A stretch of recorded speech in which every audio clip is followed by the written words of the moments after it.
Happy Wednesday, Smite fans, and welcome into day number 2 of the SWC qualifiers. We are dangerously caffeinated up here on the desk, at least I am, and we're having a fantastic start to the day. And of course, this day powered by caffeine, and also our friends over at Alienware.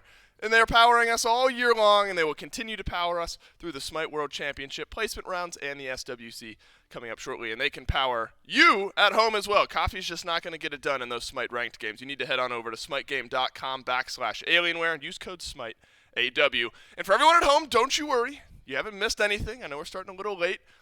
Blame Amazon, blame Twitch, whatever it might be. It's all good. You're all caught up. We're going to get you right into the action as soon as we possibly can. But I cannot do it alone. Goremizer joins me. Gore, yesterday we had some SOC, SCC-esque matchups, and the NA teams were the ones who end up pushing through in 3-0 fashion in both of those games. We had a pretty quick one yesterday. They were pretty fun to watch. I also will throw out there, haven't had caffeine in a long time. So, it's a half caffeine guess, but I'm riding the energy, so I'm feeling it. No, yeah, it was a fun day, man. It was really a lot faster than I expected. Maybe if you look at, here in Group A, the Winter Dogs Captain Odie fan club, if you had told me that was a 3-0 coming into this event, I probably wouldn't have been too surprised. But it definitely is something that I anticipated 4 coming out of. I expected maybe a little bit more of a pushback, but Winter Dogs are just nuts because the third game, they were absolutely losing it for 30 minutes of gameplay, and then were still able to push back in order to get themselves this spot. And of course, the consolation prize of going up against the Leviathans, that's fun. But hey, now they're in the double elim portion, so they can at least feel a little more comfortable. That's right. The Atlantis Leviathans will start us off today up against the Winter Dogs, and that's a good point there, Gore. Matchup number 1, the 2 matchups that we saw yesterday, that was winner goes on, loser goes home. From this point on, if you lose, well, before we get into the loser side of things, for today at least, if you lose, you have another chance. You still have an opportunity to qualify on to the Smite World Championships. And Gore, the first team that you bring up there, the Atlantis Leviathans, a team that a lot of people, especially going into the Phase 3 playoffs, but going into the SWCs and the qualifiers, everyone has this team pegged for a late season run, a great opportunity at a player potentially having 3 back-to-back World Championships. Looking at you, Zapman. With the Atlantis Leviathans starting to play some of their best Smite at the right time of year, Phase 3 playoffs didn't quite work out for them. But this has got to be a matchup where this roster is simply just favored. And it's going to be telling seeing how they come out of their break. And I think that's something to just be said about this group in general, right? There's a reason they're the top at what they've been able to do. And, of course, at what we've seen out of them, the last few times they played. The Phase 3 playoffs didn't go the way they would have liked, but they still end up going to 5 games there against the Kings. Look pretty solid in that one, but not the way they want. And that's kind of been the problem with this team. When you look at Season 7, when you look here at Season 8, they do really well in these regular season games. And then they get to these playoffs or some sort of larger event, and that tends to be where the struggles come. So this has to be a very big weekend for them. And Gore, I think a lot of the conversation around who has helped this team around the playoff events is Zapman. In addition to this roster, around the mid-season portion of the year, and the conversation has been, obviously play on field is there for Zapman. But how does he change this team's mentality, the shot calling, the mental throughout these playoff events, the addition of Zapman? We've already seen, that they've found some success. This Leviathans roster has now found some success, some wins in these playoff format events. And I imagine this will be a team, again, with Zapman at the helm, Gore, that is going to show up motivated for this week. Because all things considered, you get a couple chances at it now that we're at this stage in the bracket. You might need to just consider these Smite World Championship games because you gotta finish top 2 in your group to go onto the bracket proper. Yeah, I guess you could still technically lose today and still make it, but you definitely don't want to put yourself in that position, right? Every win at this point is one step closer to being able to say that you're not just the champion, but you get to lift the hammer, you get to be really confident in it. And like you said, Zap is a huge portion of this. I think this team, take Zap out of the equation, and you've got a really good team in the Leviathans, right? Yeah. They're still all incredibly solid players. Panatom sometimes has struggled throughout the last couple of years, and that's maybe been where their weakest points are. But Hardcore has been a great pillar. Shinta's been a great pillar. But Zap brings something that is not just the consistency in play, but like you said, it's the history. He's played more Smite than most people have done anything in their lives, just in general. Whether you count it ranked or competitive, he's been doing it long enough that most of the scenarios they're going to find themselves in, even with new neutral objectives on the map, even with new buffs that you have to take into equation, things like that, new gods that you have to deal with, he's still going to recognize the scenarios and be able to read that. And those little moments, those shot calls, whether it's like in-game play or defenses, things like that, that's really what opens them up for the success. That man's been doing the Smite thing for years. He's been doing interviews for years, and he's doing one more with me right now prior to the matchup up against the Winter Dogs in the first round of the SWC placement round. Zatman, first of all, thanks for sitting down with me. Look, talk to me. This is a team full of grinders. You love playing Smite. How did the break treat you guys? Did you take a break from Smite, or did you reinvest yourself and hit the ground running heading into this event? Yeah, we took a few days off after the King set. It was rough to lose that set, but the show goes on, so we all just got over it and put our heads down, scrimmed again, and prepared for this weekend or for this week. And I am curious, especially going into this matchup specifically. Of course, later on in the bracket, if things go as we assume, you'll be playing up against other SPL teams. How do you prep for a team like the Winter Dogs that you don't have that much data on, maybe not a lot of experience playing against a team like this? What kind of prep goes into this matchup? I think the prep, it's hard to prep for a team like that, like you said. Really, we just got to come in, play our own game, and if they can beat us playing our own game, then we're going to have to adjust from there. But that's pretty much it. A pretty unique play style that we've seen picks and bans, especially around Benny Q in the mid lane. Certainly something I imagine you guys took away from yesterday in their matchups. Kind of final thoughts from you here, Zap. Mentally, going through this week, SWC placement round technically, is the mentality of the team that these matchups this weekend are Worlds matches for you guys? I mean, you got to finish top 2 in your group. Do you think you're coming in with that level of energy? Definitely, yeah. This is crunch time now. We want to qualify for Worlds. Every game is important. Every team is good here. And, I told them last 2 years, I went through placements. I think going through placements is a blessing, not really a curse. And if you can't qualify through placements, you probably don't really belong at Worlds, or you probably can't even win Worlds. So I like the extra games. I like the extra prep, and I'm looking forward to it. Hey, look, 3-time back-to-back-to-back has a nice ring to it, and that starts for you guys here today. Good luck, Zap. I'll let you get back with the team. Thank you. Always confident, always good head on his shoulders. That man, I think, has the right mentality. And that's a lot of what we were just talking about during the highlight reel segment, just refocusing, recentering. I imagine it was difficult for some of the guys on this team to take a break from the game after the Phase 3 playoffs, but it seems like the Leviathans are in a good spot. Now, Gore, the other team that they have to play against, and again, the Leviathans should be favored in this matchup, but the wild card nature of this Winter Dogs roster, I don't think can go by the wayside, because especially in picks and bans, this is just the style of team that's going to throw you a curveball. It seems like the draft strategy is we're going to pick something standard throughout the first 4. We're going to leave Benny Q's pick open till the end. And God help you if you're not prepared for whatever god the Winter Dogs happen to pick for their mid laner. And I think, the Leviathan's certainly a capable team, but that can catch some teams off guard. Here are the mids they played yesterday.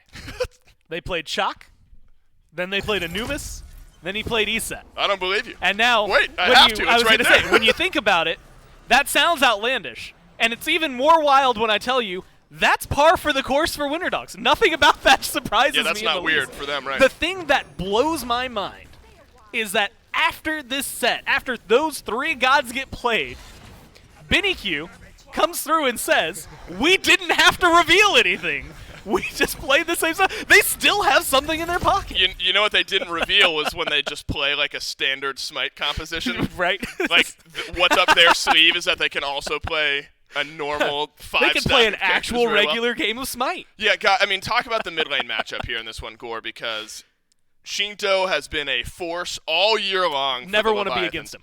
I don't either, right? In all the trivia segments, the quiz segments, things like that, if it's ever a KDA question or a gold per minute question, kill participation question, feels like Shinto is one of the answers, if not the correct answer, every single time. And so I think Shinto's ability to adapt to what Benny Q is going to throw out there is going to be interesting throughout this set, because you have to give credence, you have to give the benefit of the doubt to Shinto and the rest of this Leviathans team that they are certainly capable of doing so. But those are the types of picks that Shinto and the Leviathans haven't quite had to play against. And Zapman, and maybe it's the right mentality, Gore, he said we got to play our game and hope that it's better what they're bringing. Because as of right now, unless you're talking about an October meta, You've got 3 games of the Winter Dogs that you can look back on and say that you've safely studied. I'm sure they were watching yesterday because they knew that we're going to have to play one of these 2 teams. If they haven't revealed something, you're in a best of 5. There's a lot of time to adapt, and so it's going to be a test of how well can the Winter Dogs play to the Leviathans. And if the answer to that is very well, then the question then becomes, all right, Leviathans, how well can you adapt to the Winter Dogs? Yep. But I'm going to touch on what you had said specifically on Shinto. And it's just because, like you mentioned, number 1 out of 40 in KDA for the year.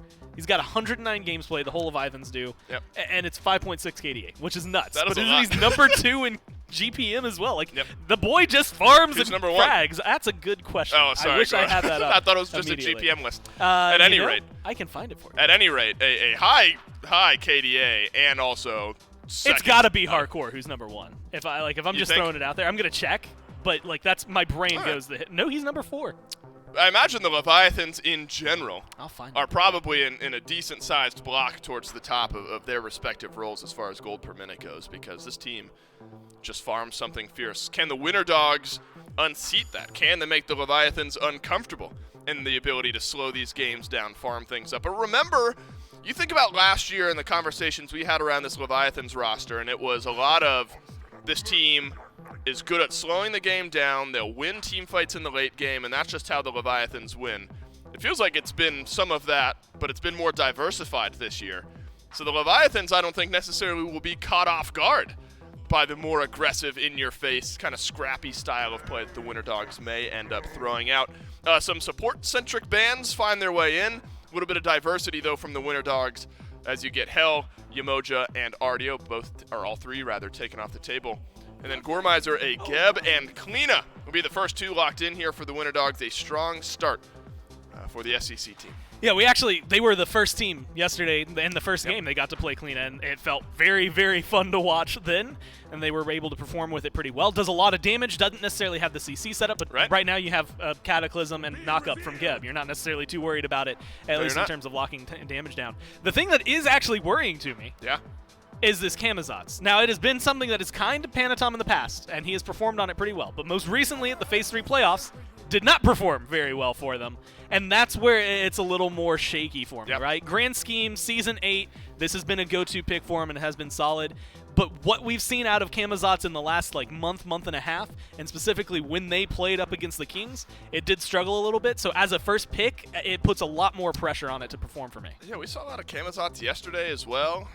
We've seen plenty of priority of Camazotz, at least over the first day. We had 6 games worth of data. Camazotz has already seen a lot of, I'd say, hit or miss value. I mean, some games where it's left by the wayside, but then also games where you get hit and played online later on, you blink into the backline, and you're deleting backliner. Seems all right to me. And that's going to be so important throughout this set because there's so many things that the Leviathans do well, but the ability to protect their backline and set up for them in these team fights is maybe second to none in the SPL. So now if you're the Winter Dogs, maybe you have to draft around something like that. And Gore, we haven't seen much Kleena yet in regards to all the other gods we've seen so far this year for good reason. She's recently available. Do you think this jungle pick for the Winter Dogs has the ability to disrupt that backline a little bit better? I think it actually not only can disrupt the backline. First off, I'm going to say this because I said it yesterday. I still think it's really cool. She can walk through walls. That's pretty fun. And when you're talking about trying to block away, and specifically the capabilities of the front line of the Leviathans for being able to save their carries, someone who can actually subvert that by just going around you in a spot that you literally can't do anything about, makes it a little bit easier for you. But again, then you have to think about CC. So you're all of a sudden questioning Relics, which we know Shinto and Zap hardly ever have to use theirs because there's barely any pressure on them half the time. Kleena's not going to be able to burn beads. She's going to burn maybe the Aegis through a lot of these players. But ultimately, I think it's going to be a challenge because when you're back there, you've got this Geb shield, maybe a little bit of self-peel that could help get you out of there more in terms of damage than anything else. But if you're isolating yourself trying to get to Shinto or Zap, someone's going to kill you and someone's going to retaliate. That's true. Not as automatic for Kleena. You do a lot of damage, but can be turned around on you. Talk about CC here, Gore. You got a Cataclysm, the knockup, of course, for Geb so far. Cupid with his Fields of Love, Heart Bomb, conditional CC. On the flip side, the Leviathans, they've got Camazotz, CC light, to say the least. Terra, of course, has the stun, the root built into the kit, and then Heimdall with his ultimate. Do you feel like the Leviathans, their next couple of picks here, likely looking towards a solo laner? You think you need to add a little extra setup then out of the solo lane for hardcore? Yeah, and honestly, I think they knew they could slow it down only because, like, with Artio banned out and hardcore's obscene win rate on Artio, where it's like 16 out of 17 games or something that he's won, like, it was really slow it down. We saw a lot of variety, I think, in Phase 3 playoffs in the solo lane. Cthulhu was making a little bit of resurgence for some of these teams and things like that. So it's not surprising to see them push that down. It was more, I was anticipating what Shinto was going to pick up, because I don't think anything that was left on the table for him was going to be something that you really want to end up against no matter what. Not a Tiamat, that's for sure. I mean, the Winter Dogs are saying I would rather play against the Tiamat instead of Morgan, Aphrodite, or Hell. So that is a little worrisome. So it looks like Gore, I'm going to go out on a limb here, assume that it's Camazotz solo, Loki out of the jungle then for Panatom. And then we wondered what the draft strategy would look like for the Winter Dogs as well. And so one of, I guess, Tsukiyomi mid, Cupid could be mid. I mean, Geb Cerberus, that'll be... Between Geb and Cerberus, you got support and solo lane there. You got Kleena in the jungle, Cupid ADC. So I think Tsukiyomi mid. Benny is what Q makes likes sense. Playing Tsukiyomi mid. That's just a thing. Does it work? When he's played it, it's worked for him. There's a lot that I can't analyze when it comes to Winter Dogs, because should it work? Maybe in like a vacuum up against a team like the Leviathans, probably not. Will it? Well, the Winter Dogs have made it work against other difficult teams to beat. So I never know where to cast any doubt over Mini-Q. Until it loses, I'm not going to have any trouble They're with the Winter Dogs. I will say the struggles for this one, and this might actually be a struggle for the Leviathans more than it is for the Winter Dogs, but because they haven't played a lot of Loki this year. Yeah. Mainly because when it was meta, it's getting banned from Panatom, because he's actually pretty good at it, but they have a 100% win rate on their Loki picks throughout the entire year. But it's only 2 games that he's been able to field for that one. So a lot of focus on how the jungle's going to perform here. I think everybody else is going to do well. We kind of glanced over Terra because she wasn't available. Phase 3 playoffs is available here. I think that's just going to be a good addition for them. A lot of setup, and Rong Yu is really, really solid when it comes down to setting up his team. Plus, you get some healing in that mix. There's a lot of survivability, and you still have the burst capabilities for the Leviathans. And I think their draft actually matches up really well into what the Winter Dogs have in terms of going, blow for blow. Tiamat's going to be slightly tankier, so you have someone in mid who can survive, despite the fact that your front line isn't going to be as heavy-handed as like Geb, Cerberus, the Terra. Camazotz is going to be able to keep up and survive, but you're not going to have that second Guardian presence, and that's usually where I'd say they're going to be lacking, but they still have a lot of initiation on their team to really not have to worry about it. Plenty of dive in there, and so much of the conversation then will shift to the jungle early on in this game, Gore. Loki versus Kleena, Panatom versus Kiermi. Kiermi had a great set yesterday. Plenty of cleanup in the kill department, plenty of setup then for the rest of the Winter Dogs team. You look at Kleena up against Loki.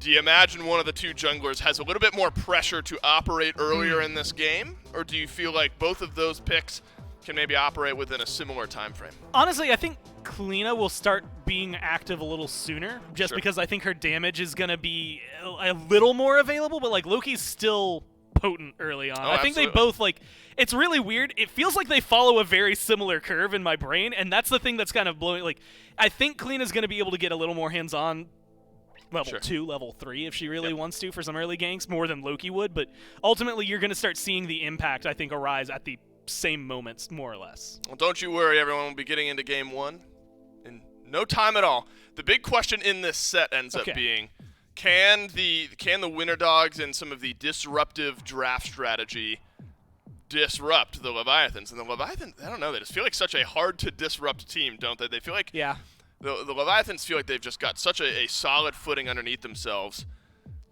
But I don't think you can discount the ability to mix things up for this Winter Dogs roster. Well, not just mix things up, but, we were talking a lot about specifically disrupting and getting to the back line. Yeah. And Tsukiyomi does that pretty well. Kleena should be able to do that, and Cerberus should be able to set things up, Geb as well. So I think that there's a lot of capability for them to deal with what are the large problems on the Leviathans. It's just so difficult to kill Shinto. You know what the Winter Dogs draft reminds me of, Gore? So you rewind the clock with me, if you will, to 2019. You and I are casting. You and I are casting some Paladins. Yep. I remember World Stage. Ice Mines gets locked in. Yep. And we talk about how Going Ice Mines, for 30 minutes for sure. It's a game of circles, right? Yeah. And we love to simplify it down to good old-fashioned geometry. It's just a game of circles. The Winter Dogs have a nice circular draft here, don't they? They got a nice Cataclysm. You can stack that on top of a Fields of Love, a Stygian Torment for Cerberus. If you can kind of pile enough of that on top of the Leviathans team, that's maybe where the team fight is feeling good. The Atlantis Leviathans versus the Winter Dogs with J-Mac and Mifflin for Game 1. Thank you so much, man. I was talking with Benny Q at the end of the game yesterday with these two teams, and I asked him, I said, man, what's it like trying to draft up against some of these? And one of the things he mentioned to me was, we haven't had to show our hand just yet, Mifflin. We haven't had to show anything. And when you come out with rosters like this and a statement like that, I can only imagine what the Winter Dogs have in their back pocket. Yeah, the secret is that Benny Q is actually really good at playing mages, so if he's forced to play some of the meta picks, maybe he will. I mean, I'm obviously being glib. I'm not exactly sure what Benny Q was alluding to with his statement, but if you're not showing strats, you're the only team playing Tsukiyomi mid, to my knowledge. Feels like you're showing some strats. I don't know. He could have just been lying. I mean, he played the Tsukiyomi during the playoffs. This is something that he brought out there. Kirmi was throwing the Loki out on there. I mean, these are all gods, obviously, aside from Kleena, because she wasn't available during that time. But these are all gods that they were playing 2 months ago during Phase 3 playoffs, and the only thing new that we've seen, I think, out of this has been Kleena and Iset mid yesterday. Yeah, and is that even new? There are other teams playing the SCC. Nobody's playing Iset mid. Yeah, no one's playing Iset mid. They're but doing jungle and support. Plenty of Iset support. We know what the value of that god is, so I'm not willing to call that new just yet. Maybe a little bit more tried and true, which is crazy to say because that was the first look at Iset in the SPL that we've had all year. But the Winter Dogs are a team that have got many faces, so I'm sure that we're going to be in for if it's a long set, very unique drafts. And they're going up against the Leviathans, a little bit more stationary of a team when it comes to meta. They find a meta, they figure out what works about it, and then they just dial it in until that meta no longer works. And it seems that they've brought a lot of that similarity here, things that we have been seeing. I'd say the only thing that's kind of new popping out here is the Camazotz solo. We saw it once or twice yesterday. Now we're seeing it here again. How do you think this kind of changes up for Hardcore? Yarkor is a player that I really associate with the, hey, I'm going to get really tanky and I'm going to be the most annoying guy in the game. I'm going to gun it down onto your back line. Gods like Cthulhu come to mind, the Ardios of the world, where you just say, hey, I'm unkillable, try and play around me. Camazotz doesn't necessarily hit that same pacing. It's not that exact same style. Generally, when we see Camazotz out of the soul lane, it's a little bit more so bruiser or maybe even a full assassin. You go towards some of these stacking items like Transcendence, and that means you've got a lot better kill potential. Your dive has got a lot more damage, but space creation and space control could take a hit. Kind of looking at this Leviathans draft here, they are lacking a little bit on that tankiness, so to speak. They've got double assassin, and they've only got the one Terra as their kind of lone defense here. How's that kind of going to affect them once we start getting to some of these more late-game fights? So here's the thing about why I think Terra still is one of the best gods in the game. Go ahead. She effectively makes your entire team a tank through healing. The Earthen Fury is just that strong that you have to concern yourselves if you're on the Winter Dogs with that massive burst healing, all of a sudden that damage output that we were just talking about with Yarkor playing an assassin in the soul lane is a lot higher threat as well thanks to Earthen Fury. So I'm not too concerned about the front line of the Leviathans. This is a style of draft that we've seen from them plenty in the past.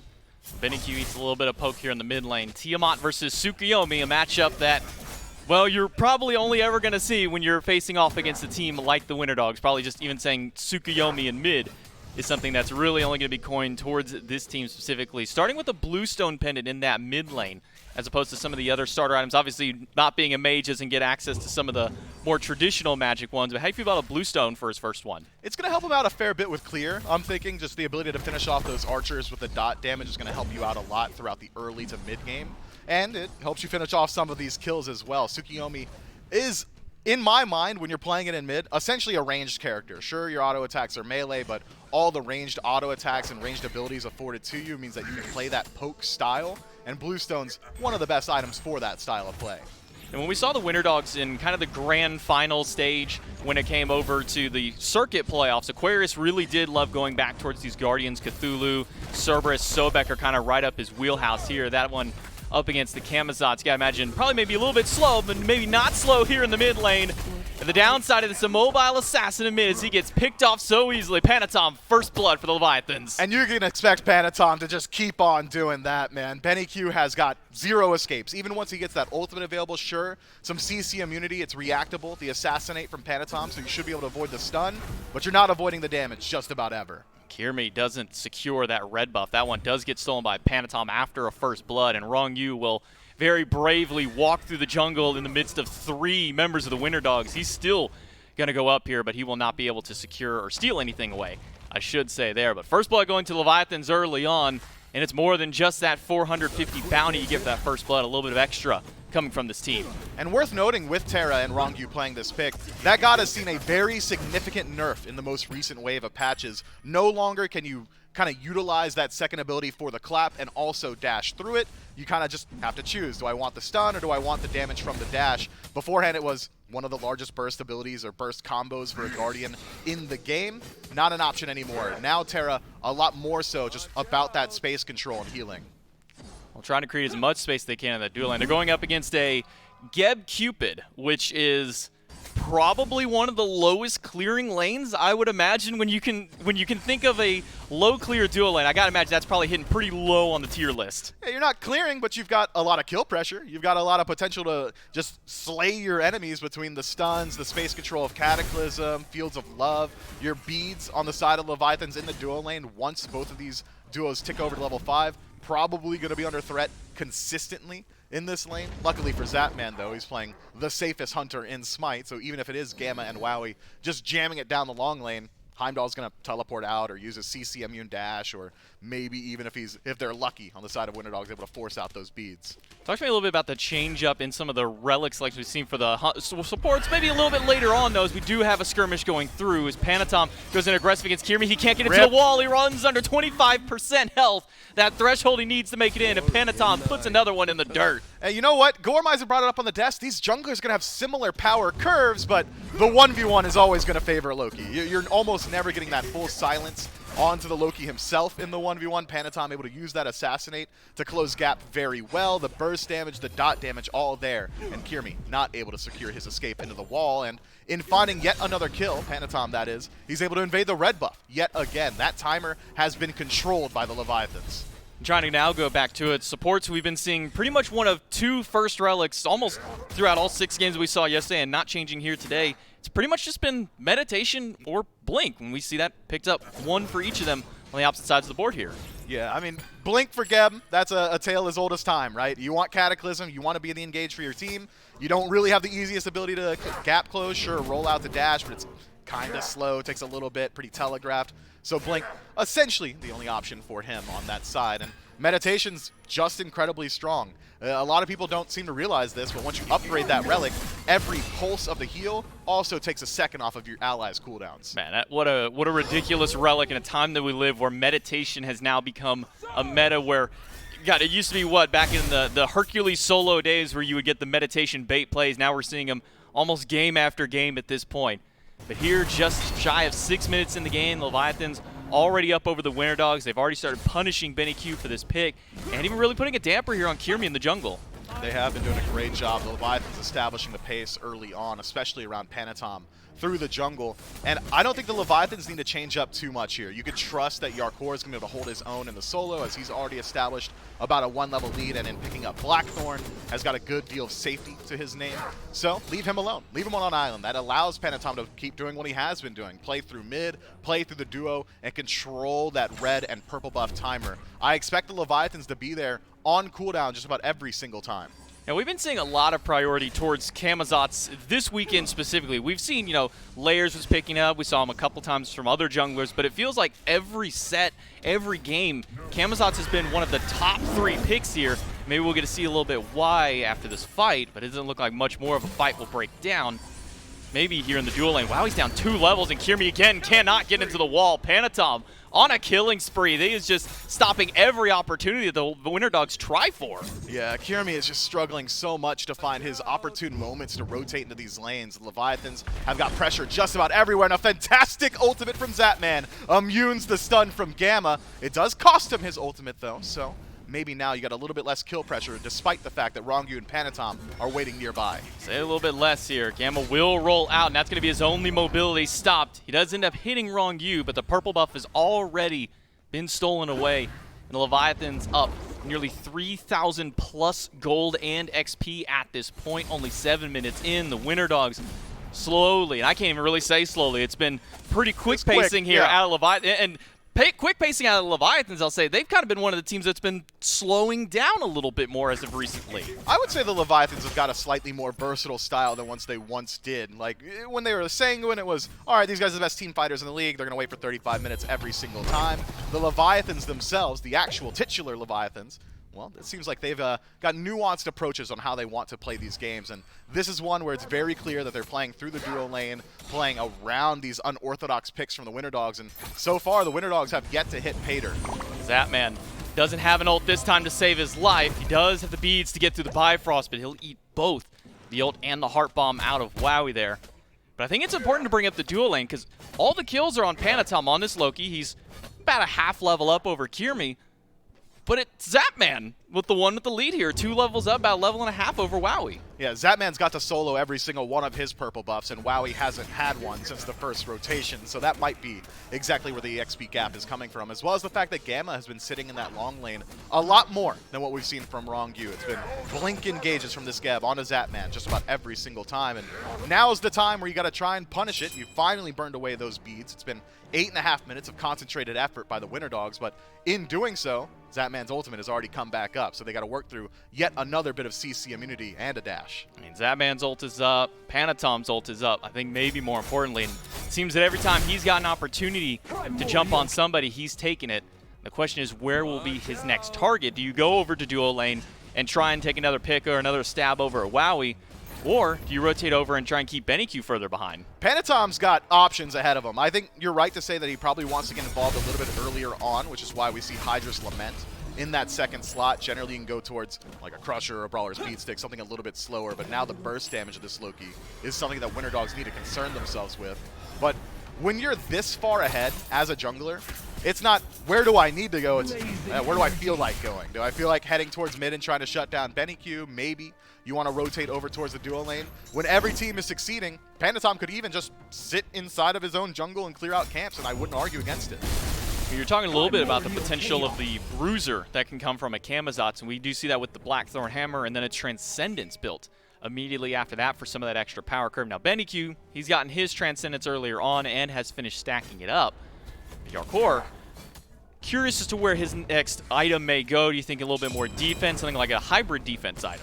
It depends on the pacing of the game for the next couple of minutes. This could be where the Leviathans say, all right, let's start rotating out and start throwing our weight around these neutral objectives. If Gold Fury is coming up very soon, we might see Yarkor go a little bit more so towards damage. I would like to see him go a little bit more utility focused, maybe something along the lines of a Mystical or something like that, just so he can get involved and dive deep into the back line. But as of now, Yarkor, only having the Blackthorn, is still incredibly tanky. BennyQ. Gotta use that ultimate in mid lane just from the threat of Rongyu walking up. Zatman is gonna need a lot of extra help. Doesn't have an Aegis, and doesn't have his bead, so he can't get through the Bifrost and he can't get out of danger. Wowie finally puts the Winter Dogs on the board. With all that rotation to the left side, it's a Pyromancer for one, and the Winter Dogs will try and capitalize on that by going for a Gold Fury of their own. Pyromancer goes one side. That one is for the Leviathans, but it's the Winter Dogs coming up with the gold. Rongyu's in deep here and surrounded by 4. The rest of the Leviathans are hovering in slowly, and the Winter Dogs, they don't seem like they want to take this fight. Rongyu goes in, pops the ultimate. BennyQ falling low. Panatom trying to trade out, but it's BennyQ who comes out on top of the fight. Gamma uses the shockwave to keep Shinto and Rongyu at bay, but they'll go ahead and take the red buff for the sins of their support. I can't believe that the Leviathans, or Rongyu specifically, chose to take that engagement. Gold Fury had already died. The majority of Winter Dogs had disengaged. You're taking a fight in the enemy red buff at numbers disadvantage with nothing to really fight over, and the Leviathans do get punished for it this time around. The Winter Dogs not only taking the larger of the 2 neutral objectives, but also the engagement on the tail end. You get a kill on Panatom, who was the only one with kills on the Leviathans, so you get that extra little bit of shutdown to try and maybe slow his momentum. But Kirmi not getting the kill, I believe it's BennyQ who was able to get the hand on that.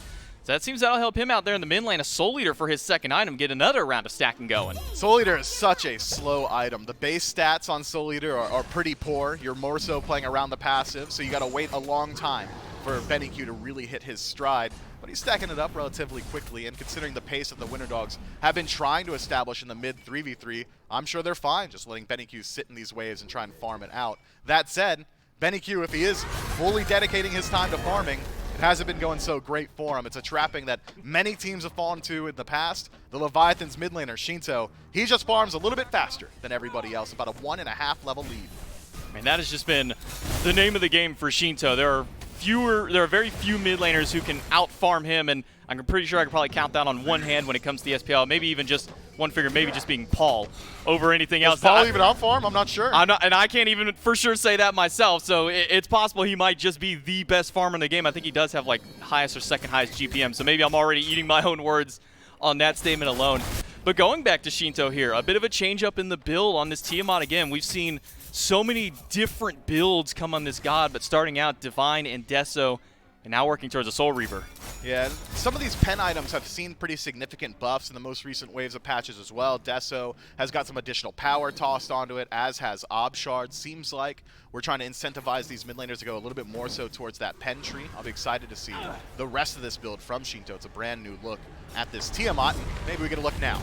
Quick leap out by the Tiamat, but Gamma blinks right in to try and hold him in place. A lot of damage to the mid laner, but he's still living through everything. Consume is good. The stuns from Panatom keep him through, but it's the ult-tat of BennyQ that finally puts him down, but they've expended a lot to kill Shinto, and they might lose their mid laner because of it. BennyQ is able to find the triple stun, buys himself some time, but only enough time to meet his end with the Vampiric Bats. Yarkor, credit for this kill, phenomenal rotation from the Soul Laner, and a 1-for-1 trade for both of these teams. Gotta think it's the Winter Dogs coming out ahead, considering Shinto was the one with the lead. How much do they use to try and get him? They used a blink. Everything. They used the blink out of Gab Cataclysm. They used 3 ultimates. Yarkor just decides to go ahead and get a kill on Kirmi on the right side of the map all by himself, while we have a 2v2 scuffle here by the purple buff. Wowie, again, being denied the opportunity of a purple buff. Zapman getting the upper hand there yet again. Yeah, Zapman's had a lot of pressure put on him this game so far. Gamma and Wowie kind of sticking together, trying to make sure that the veteran isn't allowed to play. So finally, Panatom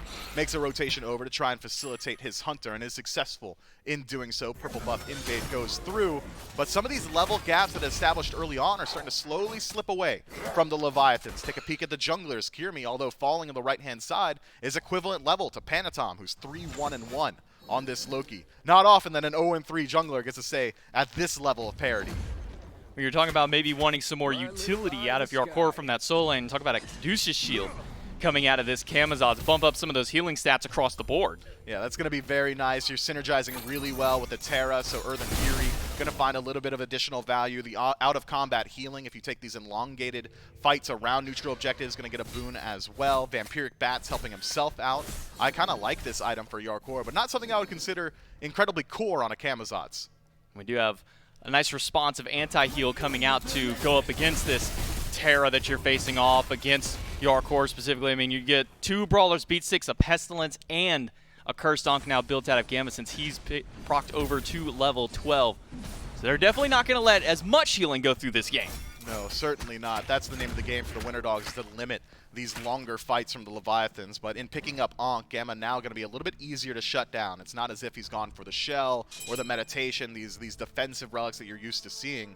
This is interesting. A 2-man grouping from the Leviathans on the Pyromancer, but you know Gold Fury Timer's synced up. Yeah, send the 2 Assassins over right away. They got it last time, and the Winter Dogs were able to get a Gold Fury, but a quick response in recognizing those 2 timers here. They kept the dual lane over on this left side of the map. All 5 of the Winter Dogs here to try and start up this Oni Fury, but with Zap and Rongyu in tow, they're not going to go for him just yet. No, and it is vision control to the Leviathans. Engage from Rongyu. He's in. Rongyu goes in. The Fields of Love keep him from getting that second dash through. He'll lose about half his health, but Gamma is going to lose even more. Shot through the realms. Aquarius goes in to find 3 with the ult, but gets a couple of relics in tow with it. Cataclysm, not enough to save Gamma's life. Shinto gets the first pick off of the game. BennyQ gets Zapman, but only in time before he goes down to Yarkor. Rongyu at a sliver of health, and so is Kirby. He's gone. It's Panatom who comes up pay dirt. Yarkor gets a double as well. That's That's 4 members of the Winter Dogs who head back to base in a body bag, and only 1 member of the Leviathans. Pyromancer already to their name, and Gold Fury will follow shortly, spawning up those enhanced spinning waves in every single lane.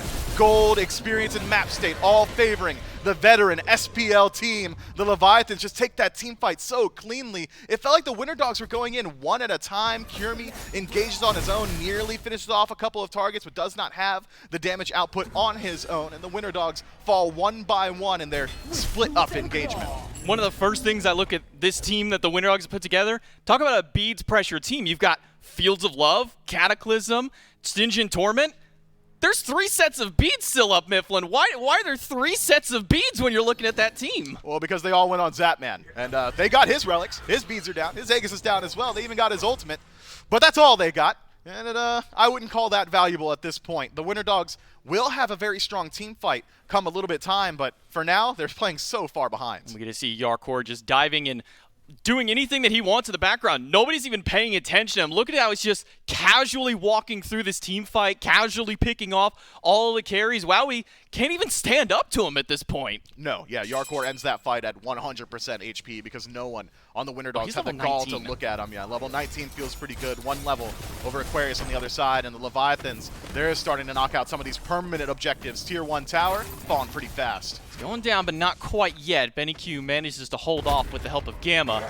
That's not to say the same for the right side tower. Aquarius cannot defend it. Yarkor comes up with another pocket of gold for his team, 7,000 plus in both that gold and XP in favor of the Leviathans.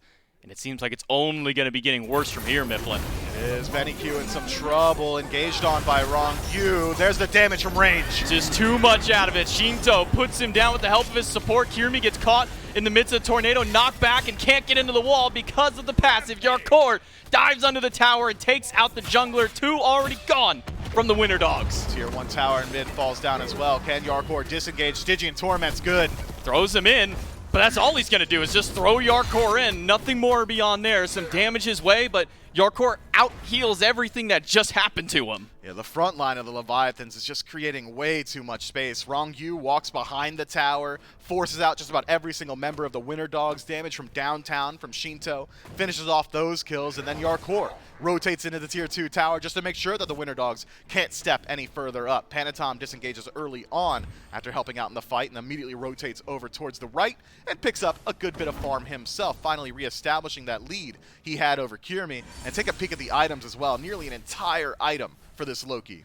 That's also a 4th full item online for Shinto. The Obsidian Shard is on, and a Fire Giant started up by the Atlantis Leviathans. Winter Dogs only have their front line to try and get in here and disrupt it against the 5 strong Leviathans. Aquarius stunned out. Fire Giant still held, but eventually will be leased through as the rest of the Winter Dogs start rotating in. Yeah, that was a ambitious Fire Giant call. Panatom was nearly They weren't really there in time to stack up as 5, and the Winter Dogs were given the ample opportunity to show up and put up some form of defense. Gives us a little bit of an opportunity to check in with these builds. Benny Q has finished stacking up that Soul Eater, has the Brawler's Beat Stick as well, so his damage output is significant at this point. If you're able to burn through some of these Aegises, maybe Zapmans, you could be pretty likely that we see the Tsukuyomi diving in on his own and finishing off some kills on his own as well.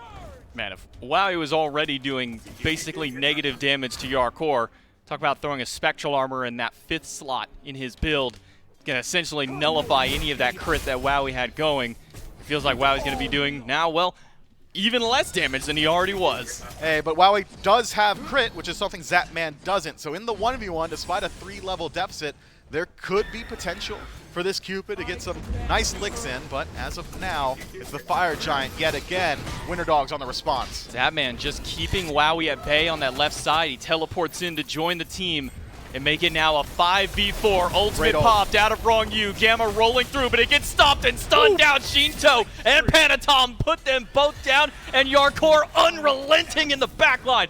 Erases Benny Q. Yarkor keeps 2 members at bay while the rest of the Leviathans start to work their way back towards the Fire Giant. Unfortunate timing for Aquarius, who blinks in and nearly finds a massive Stygian Torment, but he blinked directly into a Tiamat stun. So instead, he loses out on 80% of his HP bar before he's allowed to press any more buttons, and the Leviathans get to turn their eyes towards the largest neutral objective on the map. Fire Giant burning down incredibly fast. And just shy of 22 minutes, everybody on the Atlantis Leviathans gets to benefit from this buff, while 3 from the Winter Dogs still come back from their respawn.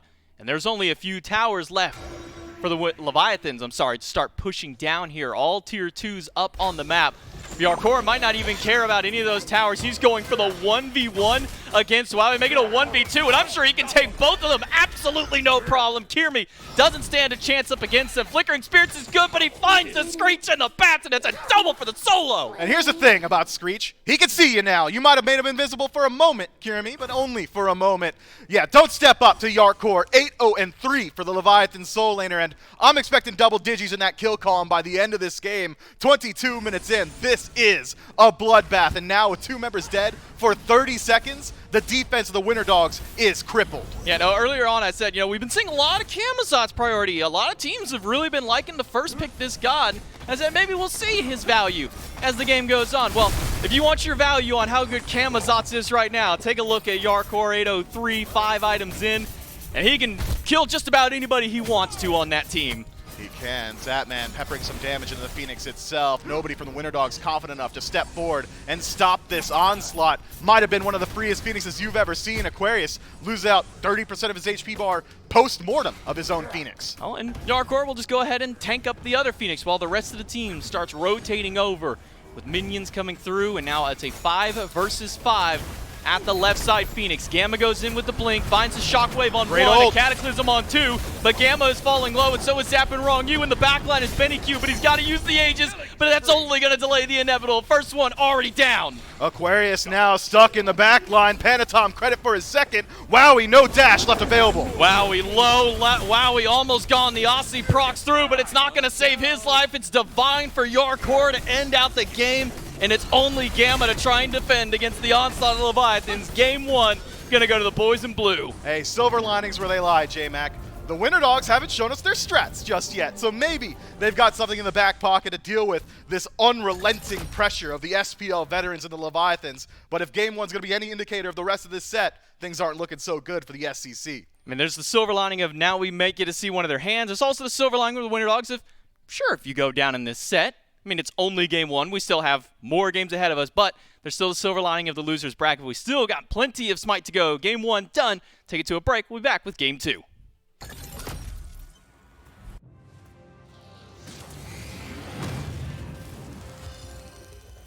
Peace through tyranny. There's no escape! Transformers.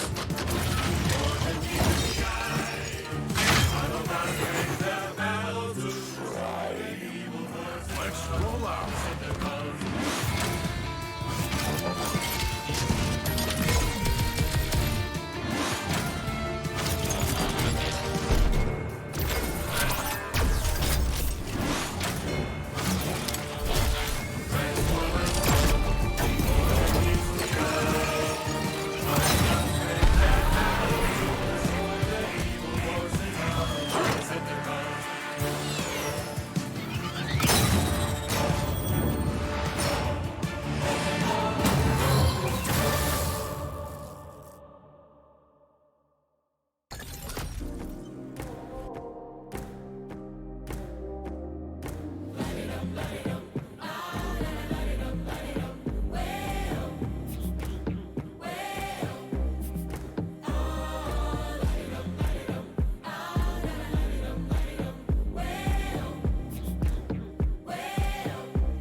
We all want the same. We all want a meal in the safe. I wanna live like I'm trying to reach enlightenment.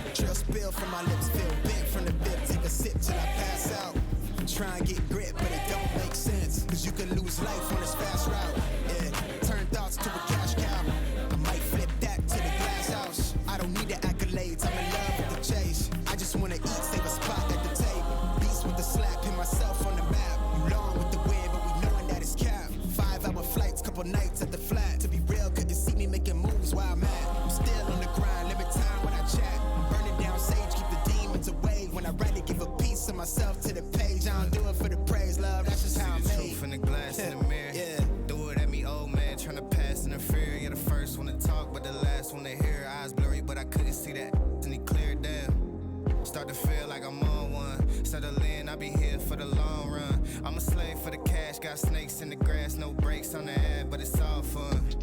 We done seen it all, heard enough, give me space before I murder y'all. 10 bad here, I'ma curve them all, 12 missed calls, and I still made a curtain call. Here to light it up, lighten up. Hear him talking, they ain't right enough, tighten up. Everything that I came for, I left with. I don't bang sets, I just bang on the set list. Going past supper when I came for the breakfast. Put me in your prayers, I might put you on the guest list.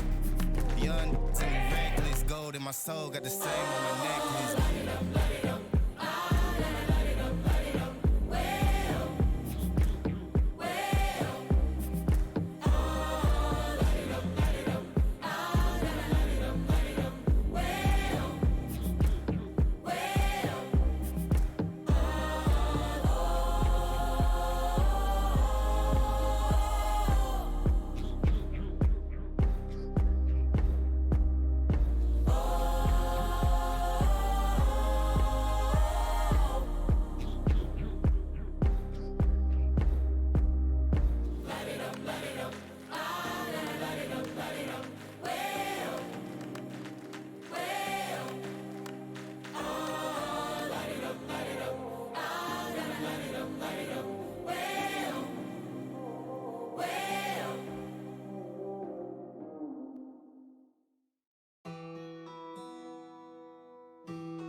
Atlantis Leviathans, I'll say they make quick work of the Winter Dogs here in game number 1. And if you are in the market for a winning team jersey, a game 1 winning team's jerseys, head on over to shop.smiteproleague.com. But there's more than just jerseys and hoodies and t-shirts and those sorts of fun things. It is the perfect time of year for joggers. What's that? The Lions, Tigers, Bears, but jerseys, t-shirts. Jerseys, t-shirts, hoodies. joggers. Oh my. All of that at shop.smiteproleague.com. Look, it's last minute. Christmas is in 10 days. Now's the time. If you got a Smite Pro League fan in your life, shop.smiteproleague.com. Of course, furnished by Inside Apparel Company. Team branded joggers there. Perfect gift for this time of year. Alternative. Also treat yourself. Yeah, it could be for you as well. You deserve some joggers. That's you deserve comfy clothes. That's right. You do deserve comfy clothes. So for yourself, I might be the Smite Pro League fan in my life, Gore. Yeah. In which case, and you know what? I think you are. I am. I want to head based on on my knowledge. SmiteProLeague.com, grab Well, myself your parents some joggers. watch. They do. They do watch. But team. I've gotten to the point in life where I now just tell my parents things I want for Christmas so they don't have to guess. My family is almost always just like wish list, like Amazon wish list, and they just send it to you. You know what the Winter Dogs wish for, Gore, was another chance at game 1 because the Leviathans just kind of roll over them. And it maybe wasn't surprising, and you were spot on, and Mifflin agreed with you, Gore. The junglers, as far as maybe power curve in the grand scheme of the game goes, were similar. But as far as 1v1 scrap potential, Panatom was doing that early and often. And a lot of the team fight set up for this guy, and it was hardcore on this Camazotz with a 12 KDA and nearly 23,000 damage, and there was plenty of value to be found out of the solo lane pick. Yeah, I'd call that a shellacking, is the way I would describe this entire game, right? Like, it was one of those things where, on paper, in a vacuum, that was going to be, or should have been, something maybe a little more even. But objective control just goes in favor of the Leviathans. And then it's a lot of moments like this. I mean, you were mentioning the fact that ultimately their power scale and curve is the same. Mifflin said it perfectly, though. 1v1s are a completely different conversation to be had there, right? Yep. And that's exactly what kind of came through. Panatom was able to have a stellar game on this Loki, able to find a lot of picks, and then in the middle of the team fight, I think I even saw a meme on Twitter about it because it's just the most classic Leviathans thing ever, which is we're going to lose that man. And we're going to kill 4 of your team. Like, right. we're going to wipe your squad just in case you're able to get him. Like, Zapman goes 0-2, but you got a 9-0-6 Camazotz. You got a 7-1-8 Loki, and you've got a 4-1-9 Tiamat. That's about as classic Leviathans as you could get for this. Right. I mean, Zapman dies a couple of times, which in the grand scheme of this individual game was technically a lot for the Leviathans because everyone else died 0 or 1 times. And Leviathans just had it figured out here in this game. Panatom had that early effort and really pushed the Leviathans forward. There was some opportunity for bounce back for this Winter Dogs team. They dove the mid lane once or twice. They were able to find Zapman a couple of times. It just felt like there was too much that was too strong for the Leviathans. You get 1 pick. The rest of the Leviathans are already strong enough where that doesn't matter. A lot of it was team play, right? And it's really interesting because Zapman, he kind of told us what they were going to do in the interview. He said, we're just going to play our game. Yep. You go watch that. That's 25 minutes of the Leviathans playing their game. And so it comes down to the question, right? Earlier on it was, can the Winter Dogs step up to the Leviathans? Now they still have a chance to do so. But you have to be able to adapt. And if that was still a draft that in their mind wasn't necessarily like revealing any strats or anything like that, this is the game where you have to change it, right? This is the game where everything is going to be riding, at least for this set, right? Game 2s are very important. And I think if the Leviathans go up 2, they take this in 3. I think if you can tie it up here, you've got a much better chance, at least at prolonging the set. Maybe not changing over, the full, I guess, fate that you might be resigned to, but you're at least going to prove a little bit more about why you belong here. Right. I mean, you're looking at purely just odds of winning a set, especially against the Leviathans. It's such a difficult team to face. Right. I mean, beating the Leviathans anyway is hard. Doing it in 3 straight games, much more difficult. The Winter Dogs, it's such an interesting conversation, Gore, as we get into picks and bans for Game 2. You talk about revealing strategy. I don't think there's anything to hide anymore. I mean, at the end of the draft, that's when, like, the strategy is we're going to keep this unique pick open until the end, and sometimes it'll be enough to catch the other team off guard. Sometimes it won't. I don't think the Tsukiyomi was necessarily the issue in Game 1, but if the strategy is just let's throw out an interesting pick, a team like the Leviathans that is unconcerned about what the other team is doing. I imagine, and Zapman said it, they come into this set unconcerned about what the Winter Dogs are doing. They just want to play their game. A weird mid lane pick at the end of the draft, I don't think is going to stagger out the Leviathans all that much. And so we'll see. And the Winter Dogs good at doing that in the second pick slot. They usually save it for 5th and final. Yeah. Now they got to reveal it a little bit earlier and give the Leviathans a chance to counter back. I'm not sure there's been a lot of games this year where Shinto's actually cared about who's on the other side. Like, he's just playing Smite. Yeah, Winter Dogs or otherwise, right? Whether he's playing, Raijin when it's meta, it's the Tiamat, whatever Shinto's playing, Shinto's just playing Smite. Yep. And I think that's the way that the Leviathan, they do that because they'll finish this set, and at least 3 of them tonight are going to be Q and ranked anyway. Like, that's right. They are always in the zone for this kind of thing, and I think that's the kind of thing. I think Shinto recognizes that his opponent's going to be good. He knows that they're going to be a problem. Right. He sees the god they're playing, and then he goes in and he plays whatever he wants to do anyway because he knows how he should fit into it, and he knows how the team around him fits together. And I think that's the thing that really separated these two, right? Again, in the vacuum, that last draft felt really good for the Winter Dogs, but realistically, you got to see the Leviathans play the way the Leviathans do as a team that, has struggled admittedly in playoffs to get, the number 1 to win in those moments, but At the same time, they're a team that in the regular season is thrashing people. And this is no surprise, Gore. And you talk about starting off drafts well. The Winter Dogs have done that here. Camazot's been played, not counting what we'll see here, has already been played in 4 games, won 3 out of 4 of those games. So Camazot's has found pretty consistent success. Leviathans are going to stick with the Terra.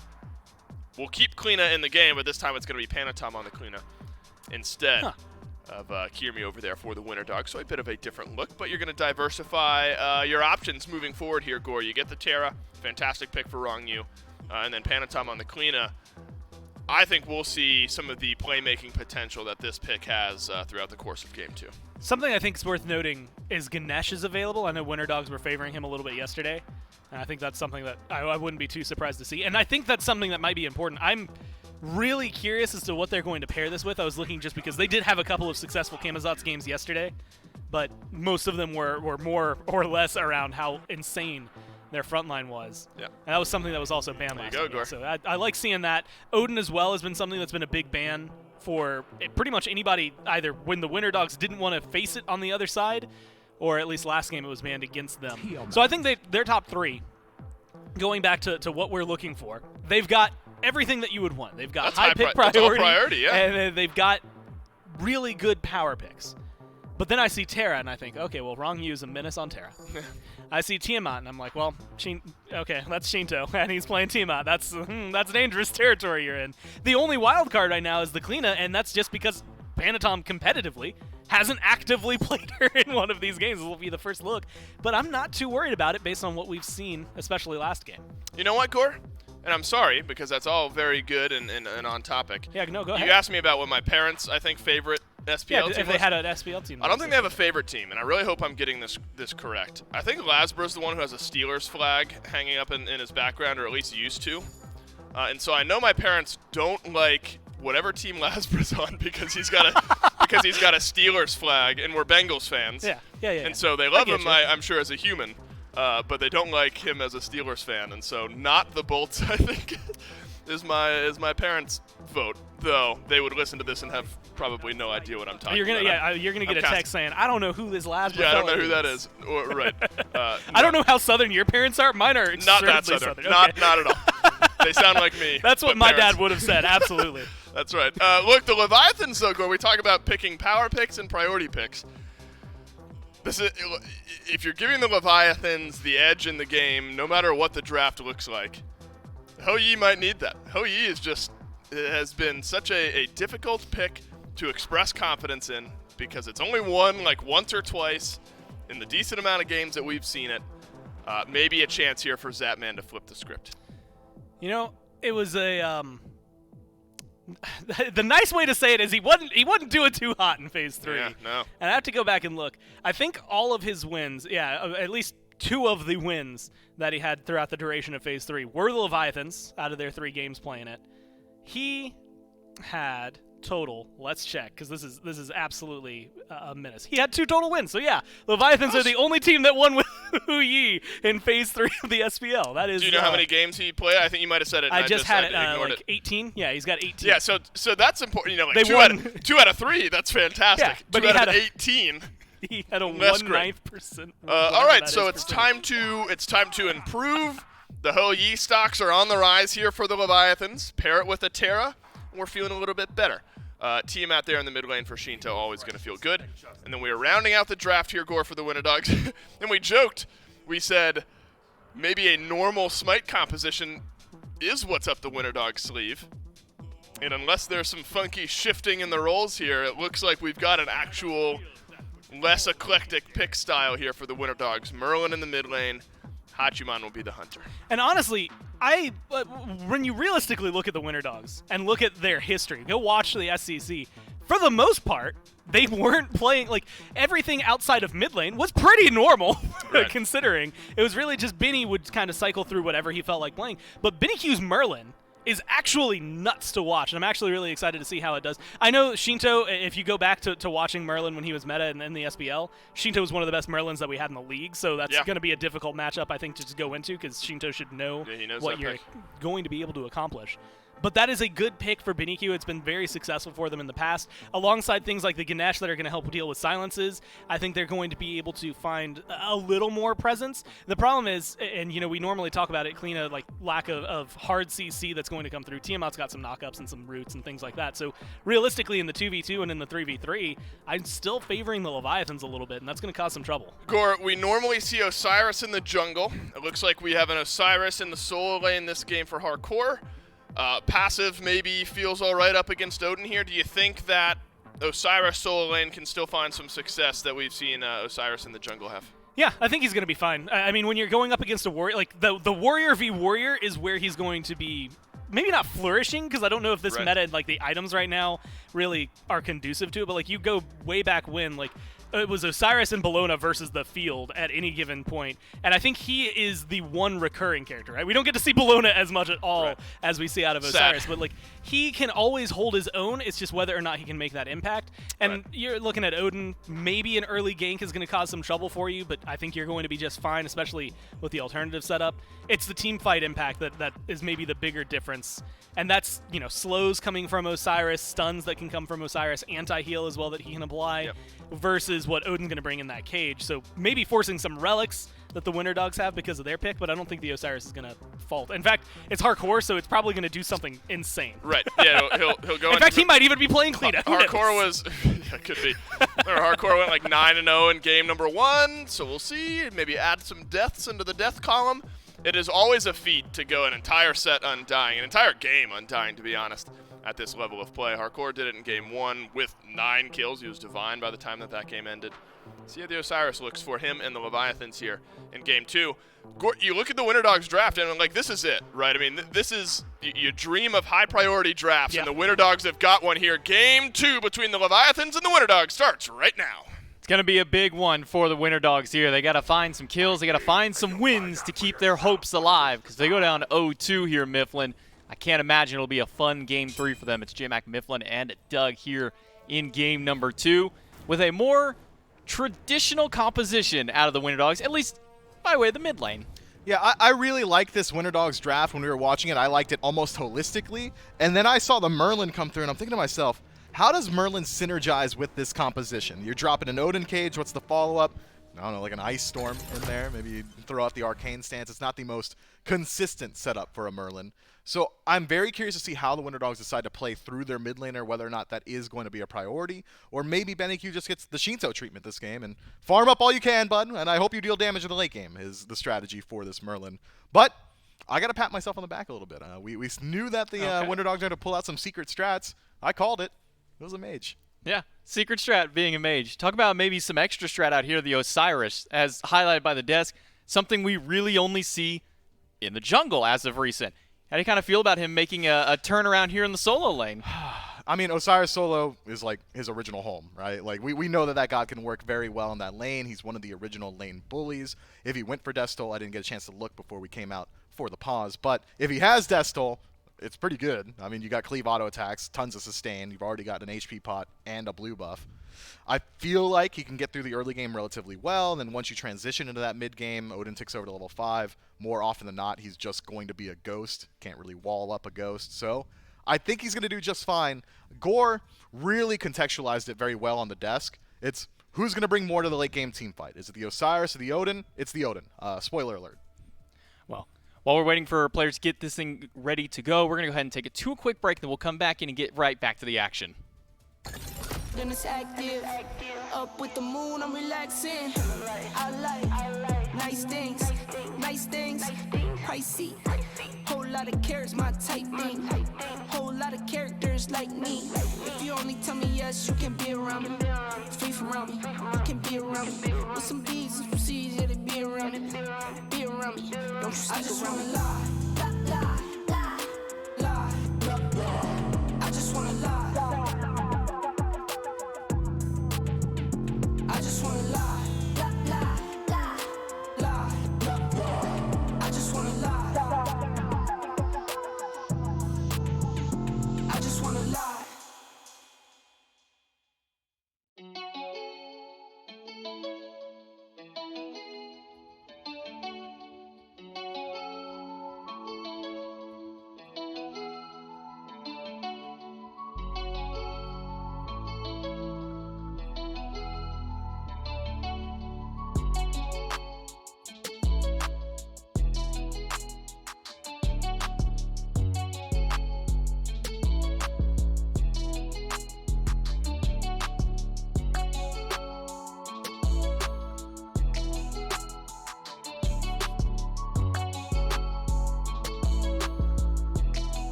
Hello everybody, welcome back. Thank you for waiting patiently. Because Bastet is not available to play in the game, she decided to take out her wrath and send one of her cats to the enemy team and turn off Gamma's PC. But we are all good to go now. And I mean, we talk a lot about the pets of the SPL, mostly because we get to see them. I actually didn't know that Gamma had a cat, but apparently the cat doesn't like Smite. Turned off his game, but now we're right back in. Yeah, that's exactly what happened. For those of you who didn't get the Bastet reference, yeah, Gamma's pet cat stepped on his PC's power button. That's exactly why we had to go out to a pause, and now we're right back into the action. I'm expecting a pretty quick pace from the Leviathans this time around, especially around Panatom. We saw him get involved early. Maybe it'll be Zapman in first. Zapman will dive in, but that's about all he's going to do. Dive in, throw a few basics towards Gamma. And talking a little bit about that solo lane earlier, your core is going to go right for the throat at Aquarius, throw some chops at him, and will be that Warrior's Axe as his first item, so it will not be the Death Stole that you were alluding towards maybe a little bit earlier on. No, not this time. That's going to help you out with Poke. Sickle's going to deal a lot more damage. The Unravel is going to be pretty nice as well, so keep your eyes on him and his ability to just make sure that Aquarius is not playing comfortably. But by that same note, Yorkor's got a lot less sustain to his name, likely the reason he elects to go for that meditation in the first relic slot. Well, a little bit slow right now. No action just yet, aside from when we saw Zapman diving in aggressively. And back on the traditional mage, a more quote-unquote meta mage here, I should say, maybe out of Benny with this Merlin. When the two mages he played yesterday were Eset and Anubis. So now we get to have a fresh look at how he's performing on some of the more traditional stuff here in Game 2. And Merlin is going to do Merlin things, taking a peek at the Winter Dogs composition as a whole. Objective burn, probably pretty good for them. Merlin has some of the best out of the mid lane. Odin can boost the attack speed of his entire team. Gamma playing Ganesh can shred defense and does a ton of damage with the Dharmic Pillars towards these objectives. So if the Winter Dogs are able to establish pressure in one of these side lanes, be it solo or duo, I want to see them go to the corresponding neutral objective pretty quickly. And it's going to be a Mannequin Scepter coming out of Kirmi here on this Camazotz. He's going to have a little bit more burn damage with those basic attacks. I imagine late game probably going to go towards that Hidden Blade. Yeah, Mannequin's Hidden Blade is just good, by the way. There's tons of potential as Kirmi caught out a little bit in the jungle here. Should be able to secure his escape with that Vampiric Bat slow, but we'll see whether or not he can confirm this blue buff. Fight around the blue, 2v2. The health bar is in favor of the Leviathans. A good stun out of Aquarius under Yarkor. They're going to be able to, the Leviathans, I should say, will poke out the Winter Dogs away from this blue buff. That one gets stolen away, and the Leviathans, the ones who come up with a net positive on it. Yeah, that is tough stuff, man. Odin has good fight potential, but so does Kleena, and maybe Kleena has a little bit more at this point. Now 1 level lead for Panatom in the jungle. Camazotz is going to hit his stride pretty shortly. Once he finishes off that mace, I expect him to have some decent gank potential, specifically onto Zapman. That's a pretty decent target. Apply the slow, even if he uses the dive bomb to escape, well, you're probably able to chase him out relatively easily. So keep your eyes on the Winter Dogs jungler. He should be the pace setter for this team. Whereas on the other end, the Leviathans, they've got decent kill pressure in the long lane on their own. Terra and Hou-Yi together have got some pretty nasty combos. Yarkor can be left alone on an island like we saw in Game 1. And Shinto's used to it. He loves the fact that Panatom doesn't really head towards mid too often. He's just taking all that farm on his own. You even see it right there. He took back camps on his own. When we talked about the value of meditation in game number 1, when we saw one support grab it, not the other, well now both supports have grabbed it, and Yarkor even has it over in the solo lane now. Yeah, it's just a good relic, man. Giving yourself HP and mana and cooldown reduction. Pretty hard to argue against meditation right now, but with double meditation on the side of the Leviathans, I wonder if that's enough to incentivize the Winter Dogs to take their eyes a little bit more so towards the Ankh. You also have the healing coming from Rongyu, so keep your eyes on the relic selections around level 12, and we'll see if the Winter Dogs decide to directly address all this sustain. It's been fairly quiet here, but maybe Panatom can make a difference in this dual lane. He does rotate over, but not going to go aggressive. Only real fights that we've seen were over by that blue buff. So a much slower pacing this time around here in game number 2. So the Winter Dogs, they definitely need to get this win because trying to take 3 straight on really any team is difficult to do. But specifically up against the Leviathans, trying to 3 straight sweep them for a reverse, it's a very, very tall task. Yeah, it cannot be a fun task to have ahead of you. Winter Dogs have to approach each game individually, and so far they've done a better job of confirming their own buffs. It's really only been that blue buff invade that has gone well for the Leviathans. Maybe an overstep though from the Winter Dogs. Gamma dash early. Gamma, Flickering Spirits are gone. The first veil has been torn. He'll drop the Dharmic Pillars to try and hold them out. Gamma eats a lot of damage from there. Luckily for him, he does have a meditation, so he'll be able to heal some of that back up. But it is 1 for 1 on the ults, but Panatom gets 2 charges of it with that cleanup. He does, and maybe there would have been a bit more of a commitment from the Leviathans there, but Shinto not quite in range to follow up with the stun. And in taking Gamma's ultimate and his meditation, I would argue the Leviathans come out ahead on that trade, securing themselves a greater Scorpion as well. Macro game seems to be the name of the game in Game 2, and the Leviathans are winning it cleanly across the board, both experience and gold in their favor. A significant amount, nonetheless. That is 1,000 gold off of nothing. They're just clearing more camps and splitting farm more effectively. Yeah, it's not like they got a kill and then took a bunch of stuff off the map. This is just straight farm coming from both of these teams, or specifically from the Leviathans, and maybe that denial. We did see Zapman soloing out the Harpy on the Winter Dog side of the map there, so wow, we got denied that extra little bit of experience. First item out for BennyQ. He's going to be that Chronos Pendant on the Merlin for that extra bit of CDR here in the mid lane. He's going to need every bit of it because it's a collapse right onto him. The Blizzard goes down, but it's not enough to save his life. It's Panatom who comes up with first blood and maybe even Kirmi afterwards. But he's got a tier 1 tower to go back to safety, but the Leviathans come up first. That was close. Had Kirmi had the knock-up connected from Shinto onto Kirmi, he likely would have had to force out that ultimate, but luckily for Kirmi, that's not the case. It's just his mid laner that dies for first blood 2 games in a row now. BennyQ struggling on these immobile gods to deal with the gank pressure of Panatom. That was, simply put, just walking the lane and finding a free kill. There wasn't much commitment there from the Leviathans, and BennyQ lost out on his beads. That's 2 minutes without an added layer of safety. And again, we get to see the diversity of this cleanup with her ultimate. Used one to get the kill, or help set up for the kill there in mid lane. And then what did he do immediately after that? Went over to the right side, got the other Scorpion. So far, one of each charge has been used to either kill or push somebody out, and the second one to take these objectives. And now these objectives are going to be spawning up very shortly, a couple minutes away from the Pyromancer, but Gold Fury has already joined us on the battleground of the gods, and you better believe that the Leviathans have got similar levels of burn to the Winter Dogs. Maybe not as good holistically, but can still take out a neutral pretty fast. Hongyu is just walking all over Wowie here. Not even hitting him, just walking around him, but Zapman gets a nice little ricochet bounce there to put Wowie down to half health.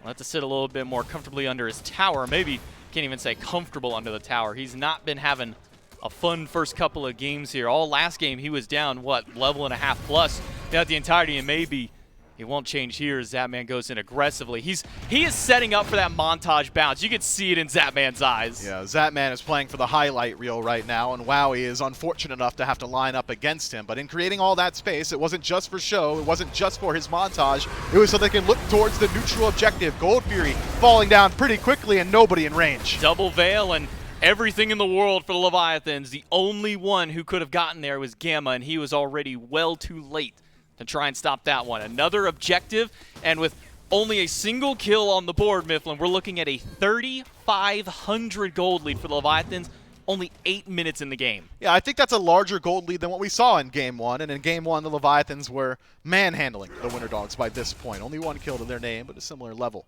of a lead. They took a different route, but got to the exact same destination, did the Leviathans. So the Winter Dogs now, I think, are in a position where they have to put up a fight. They have to show up to these neutrals, or at least shut down Shinto. Shinto under fire here. He will get knocked up. Ultimate out of wrong. You will not save him.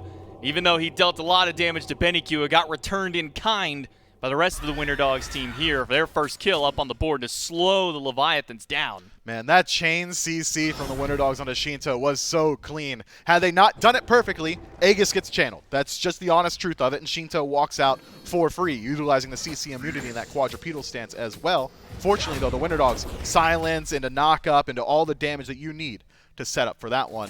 Leviathans seemed like they were successful in confirming their own red buff this time. Unfortunate for the Winter Dogs, despite taking out Shinto, don't get to get that much on the map. Panatom wanted to go for a Harpy there. Looks like he will be able to do so. Yarkor even now rotating over this Greater Scorpion. Now that they've taken the one on the Fire Giant side, now they've taken the one on the Gold Fury pit as well, the smaller ones start to spawn across the map. You can see the first one has already been removed there. Zapman under fire by 3, uses the beads, uses the leap, but he doesn't have very many places to go besides the tower, and the damage from the Winter Dogs to collapse on the Hunter and finally get a second kill up for the Winter Dogs. But that was an expensive engagement for the Winter Dogs, costing them Gamma, Wowie, and Kirmi's ultimates. So potentially could be a fight back potential for the Leviathans. Even the blink from Kirmi as well, who is 2 levels down on the jungler Panatom.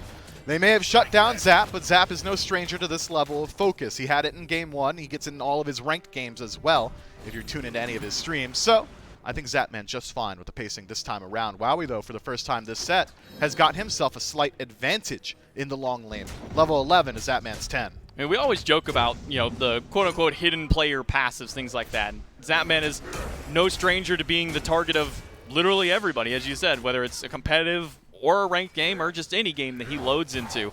It only makes him stronger. Every time you focus Zapman, he comes back ready to slam you even harder. Yeah, the king of lose lane win game, but generally speaking, in recent months and years really, Zapman doesn't lose lane. He wins lane and the game as well. So we'll see if he can make a bounce back in the long.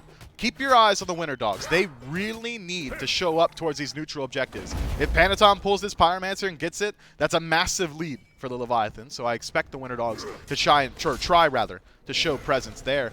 Again, I would really like to see the Winter Dogs get more aggressive on the map. Seems like it's another rotation over towards dual lane. Seems like it's mostly just some damage here in the solo lane out of the Leviathans at the least. But Zapman under fire again. He walks maybe just a little too far forward, and, well, maybe a second verse, same as the first out here, but this time he's got backup from Wrong View. He'll drop the sun, stand inside the pillars, and Kirmi will swing away, deal a little bit of damage through. But at the end of the day, it's Kirmi who comes up with the kill, but sets up for the Leviathans to go for an objective-minded play, Pyromancer, for Zapman's life. And here's the thing about how Zapman has gone down 0-2 in lane. He respawns, walks back, clears one wave, and dies again. He's got a lead. He's level 12 now. He caught up to Wowie and pulled a lead, and his team got an objective. That's his passive fully at work. Zapman just fine to fall there for the good of his team. And it's something that the Leviathans have joked about a lot in the past. You take interviews with Yarkor, Panatom, they say, man, I just love it when Steve dies. It's so funny, and then we win the game. And it seems like that's the pacing we're looking at right now. 12 minutes in, the Winter Dogs have got a pretty sizable kill lead. But gold, experience, that's still the Leviathans. And you even see it in their faces on the player cams as we kind of pop around between the players. None of them are deterred by it. That man dies, he's looking just fine to me. I don't see any distress on his face. And as you said, he's got a little bit of a level lead here over Wowie, or at least very even at this point with how much pressure the Winter Dogs have been focusing in this duo lane. But everywhere else is maybe where they need to show some concern. Shinto's level 14, and they've only dove him one time so far. Yeah, and he could be moving in towards that exact same build that we saw the last time around, so Shinto's damage output is going to get a major boon once he finishes up that Soul Reaver. There are some XP advantages for the Winter Dogs on the map, namely Gamma has got about 1 level on Wrongyu in support, so maybe playing around the Elephant could be the goal going forward. Oni Fury going to be rejoining the map very shortly, and it seems like it's the Leviathans who are grouped up first. Quick flicker out of Benny Q gets him away from the stun from Wrongyu, but he's caught inside the cage and a lot of damage, and finally the walls collapse out. So Wrongyu has somewhere to go, but he gets trapped by another wall. The Dharmic pillars hold him out, and it's Aquarius who picks up the kill up against the Leviathans. 4th one on the board to try and slowly close up this lead that the Leviathans have established. But Zapman, even despite all this fighting, despite no matter how many times have gone over, he's rotating deep in that jungle. He is, and it's the Leviathans at the Oni Fury first yet again. It's a slow rotation from Yarkor, who just now crosses the center threshold of the map, but it's the Chaos team on the objective, and it's just Gamma in range to defend. Kirmi right behind. Yarkor ready to go in the backline, but Kirmi eliminates Zapman. The Leviathans get the Oni Fury, but once again, the Leviathans trade one for an objective, and they might even get one additional kill. Yarkor is W-keying at the carry, but the carry's got backup for the Winter Dogs. And they come up with a couple of kills, but they do lose the Fury. They do, but this is the first time that the Winter Dogs' engagement, losing an objective, still nets them a slight positive. The gold lead is not as large as it once was. Experience is nearly completely closed up. The Winter Dogs are dominating these fights. It's an early rotation from Aquarius that sets up for the kill on the Wrongyu. Yarkor rotates in late and then falls down as well. But the objectives keep going the way of the Leviathans. They keep maintaining this lead, and now they've got a boon to their map pressure. Oni Minion Waves working their way through every single lane. You were calling for the curse donk earlier on out of Gamma because of the double med, because there's a Terra in this game. And Gamma's done just that. Once he hits level 12 after that fight, goes back to base, picks up that relic, and now with a fully finished Pridwin, curse donk, meditation, this Elephant starting to become a real threat in these fights. He is. The level lead as well. He's incredibly tanky. The damage output has been sizable, so somebody from the Leviathans will likely try and keep him zoned out of these engagements. Yarkor has got decent potential to do so, but with both of his relics down for about a minute, could be a while till we see him get involved. And wouldn't be surprised if we just see the entire pace of this game come to a standstill for the near future. Pyromancer and Gold Fury no longer available. There's not much to fight over right now. Panatom will just get the Oracle Harpies, even from a rotation out of Kirmi and Wowie. And even throughout all of that last little skirmish, that last big fight that we saw around that Oni Fury, it's really only the solo laner who really lost out on any of his relics there. I mean, we see the Thorns got popped in the midst of that, the one meditation, and then the beads from Panatom, but Zapman's just chilling on both of his right now. Yeah, I think Zap's relics were like down beforehand because he's been getting dove like every 10 fair. seconds, unfortunately for Zap, and it could be happening yet again. Luckily, Panatom and Rongyu hovering nearby to play goaltender. Right into the wall, So sick. Panatom goes to get away from Kirmi and gets the bat out of hell from the enemy jungler. He'll use it defensively. Zapman drops the Suns right on his dome to fire some damage back, but Zapman is eating a lot more poke than he wants. He'll have to dive away while the Winter Dogs continue to walk forward. They do. Benny Q tries to finish off that kill, applies the slow. Zapman able to limp his way out of this one. Gamma acting as front line, and where's Aquarius? Right in the back line, he'll go. The stun doesn't connect, but the silence will. Zapman lives on again. A dive in, and the cage is dropped, but Aquarius has no choice but to run. Zapman lives, Benny doesn't because it's Yarkor all by his lonesome with some help. Picks up 2, Zapman gets 1. Gamma is going to be the next one on the chopping block here for the Leviathans. They will walk him down and take him out. It's a triple kill for the solo lane. The Leviathans say you may have won the last couple of team fights, Winter Dogs, but this comes because we did not want to take that engagement. The first time the Leviathans rotate with purpose, they take a 4-for-0 trade up against the Winter Dogs. They take a tier 1 tower as well, and even potentially a tier 2. 20 seconds left on the nearest respawn. 10 for Wowie. Nobody to defend that left-hand side because where is Kirmi? He's on the right hand.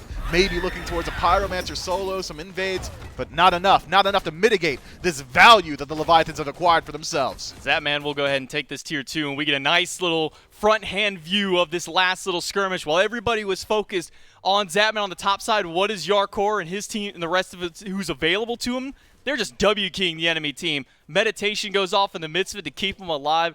Between him and Shinto, there is nothing that the Winter Dogs can do against them. Yeah, Yarkor took that entire fight at low HP, doesn't even land the ultimate. Luckily, Shinto is there to back up his homie, and Yarkor credit for the triple kill, finding himself 3-1, 17.5 minutes into this game. And that gold lead that had stagnated for the last 4 or so minutes has completely ballooned out, doubling up, as has the experience. The Winter Dogs slowly losing their grasp on this game, and it's only going to get a little bit worse before it gets better. Pyromancer removed from the map, and Gold Fury coming up very shortly, so there is no trade potential for the Winter Dogs. If they want to slow down this bleed, they're going to have to show up exactly where the Leviathans are. Once again, it'll just be back to a state of farm, and we get to see when the objectives come through. Some damage thrown towards Rongyu, but it's the Dharmic Pillars expended to try and do something to the support here, and Rongyu just dashes away casually from all of it. Yeah, Rongyu's like, okay, I mean, cool. Yeah, nice Dharmic Pillar, I suppose. I'll simply not be here anymore. That works out for him incredibly well. A eager play from the Winter Dogs to try and shut down the support, but we're 18.5 minutes in. That doesn't work nearly as well as it did 12 minutes ago. Benny Q eats some poke in mid lane. Leviathan starts setting up because the Gold Fury is set to respawn here in just a couple of seconds. As I say that, it now drops back onto the map, and where are the Leviathans? Already there, ready to take it. The first Veil has already been dropped. Make that 2. The Gold Fury down to half health. Gamma and Kirmi right into the back line, but Kirmi gets stunned as soon as he lands in the midst of the fight. An ultimate from Rongyu to get things going for the Leviathans. Dash in by Panatom to get some damage out, but he doesn't find anybody with the silence. Aquarius on his own in the backline, creating some space. It's a triple cage, but the Phantom is good. Yarkor in alone and dropped low. Goes through with the Thorns. Everybody is trying to divert their attention to whoever they can get a hit on. Kirmi dives in and now has to use the bat out of hell against anybody that he can, but he's got to find a better landing spot. Whoa! Benny Q throws out some of the damage in the arcane stance, and finally, will pick up the first kill of the fight. Neither team healthy enough to stick around for now. It's just Shinto with a good amount of HP to his name. So the Leviathans forced to reset back to base, and Zapman forced to do so for 40 entire seconds in the grayscale screen. The Winter Dogs do a phenomenal job of kiting out the Leviathans. It was a full disengage call. Aquarius goes in alone to buy just a moment's worth of time to allow the Winter Dogs to reset, reground themselves, and create the opportunity for BennyQ to sink some damage into the entirety of the Leviathans. And now Winter Dogs, with a slight opportunity, have been able to reset and can now regroup on the Gold Fury if they so choose. Still, 10 seconds left on Zapman's respawn. Gotta think this is an advantageous fight. One way to close up that massive gold lead. That may have been the most even fight that we've seen. I mean, look at the relic difference here. Only a couple on each side are still up, but it's a Gold Fury started by the Winter Dogs and already down to half. Watch out for Panatom sitting inside the wall. The veil has been torn in the back line, but it's Yarkor stuck inside of the Dharmic pillars. Has to use the ultimate just to get out of danger.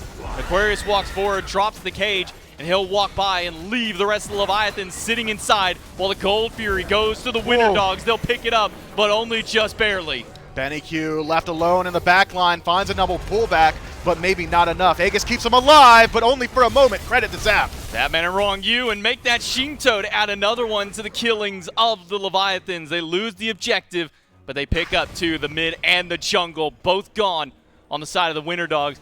The Tier 1 tower looks mighty tasty for the Leviathans. They can take this one if they so please, or maybe just leave it to the minions to do so, because now Mifflin, they're looking to head towards Fire Giant. Zapman's healthy, as is Shinto. Wrong You can tank it up, and it still is 30 seconds left for the jungler and mid laner of the Winter Dogs. Aquarius has been doing a great job of buying time and space. We'll see if he can do both, because he's going to need to do it in spades to keep the fire alive. His ultimate is down. He doesn't have much way of locking them out. Gamma is here, but Panatom is in the wall, throwing out any damage, throwing out anything that he can.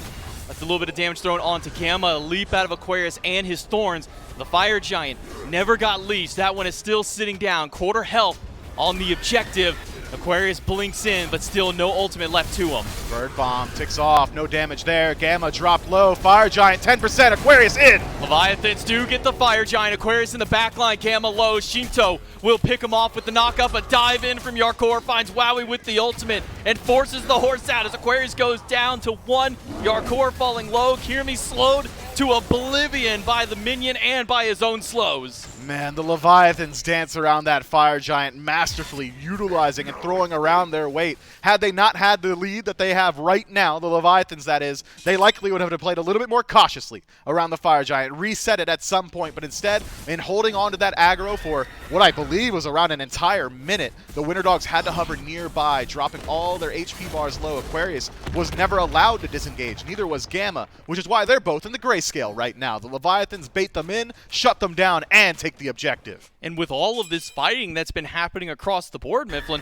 Leviathans only have 2 towers that they need to take out before they can start sieging these Phoenixes, and they've already taken one of those, and now a Pyromancer to add just a little bit more. And as we start getting to some of these Phoenix defenses, where is that silver lining lying for the Winter Dogs? Well, Merlin's really good at Phoenix defense. He has great space control on these smaller, tighter corridors. He's able to keep the minion waves out relatively well. If anyone's overextending from the Leviathans, the damage output is clearly there.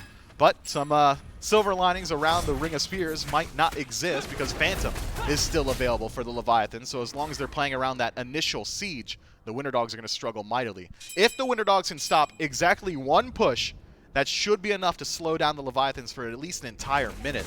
But that initial push is going to be pretty hard to stop. Well, it will be the Leviathans grouping up to the left. Panatom goes back to base to finish off a Heartseeker for his next item. He's got his spear already fully bought and upgraded in that starter item. Now you throw the Heartseeker, and even Yarkor going back to get a little bit of extra defense here.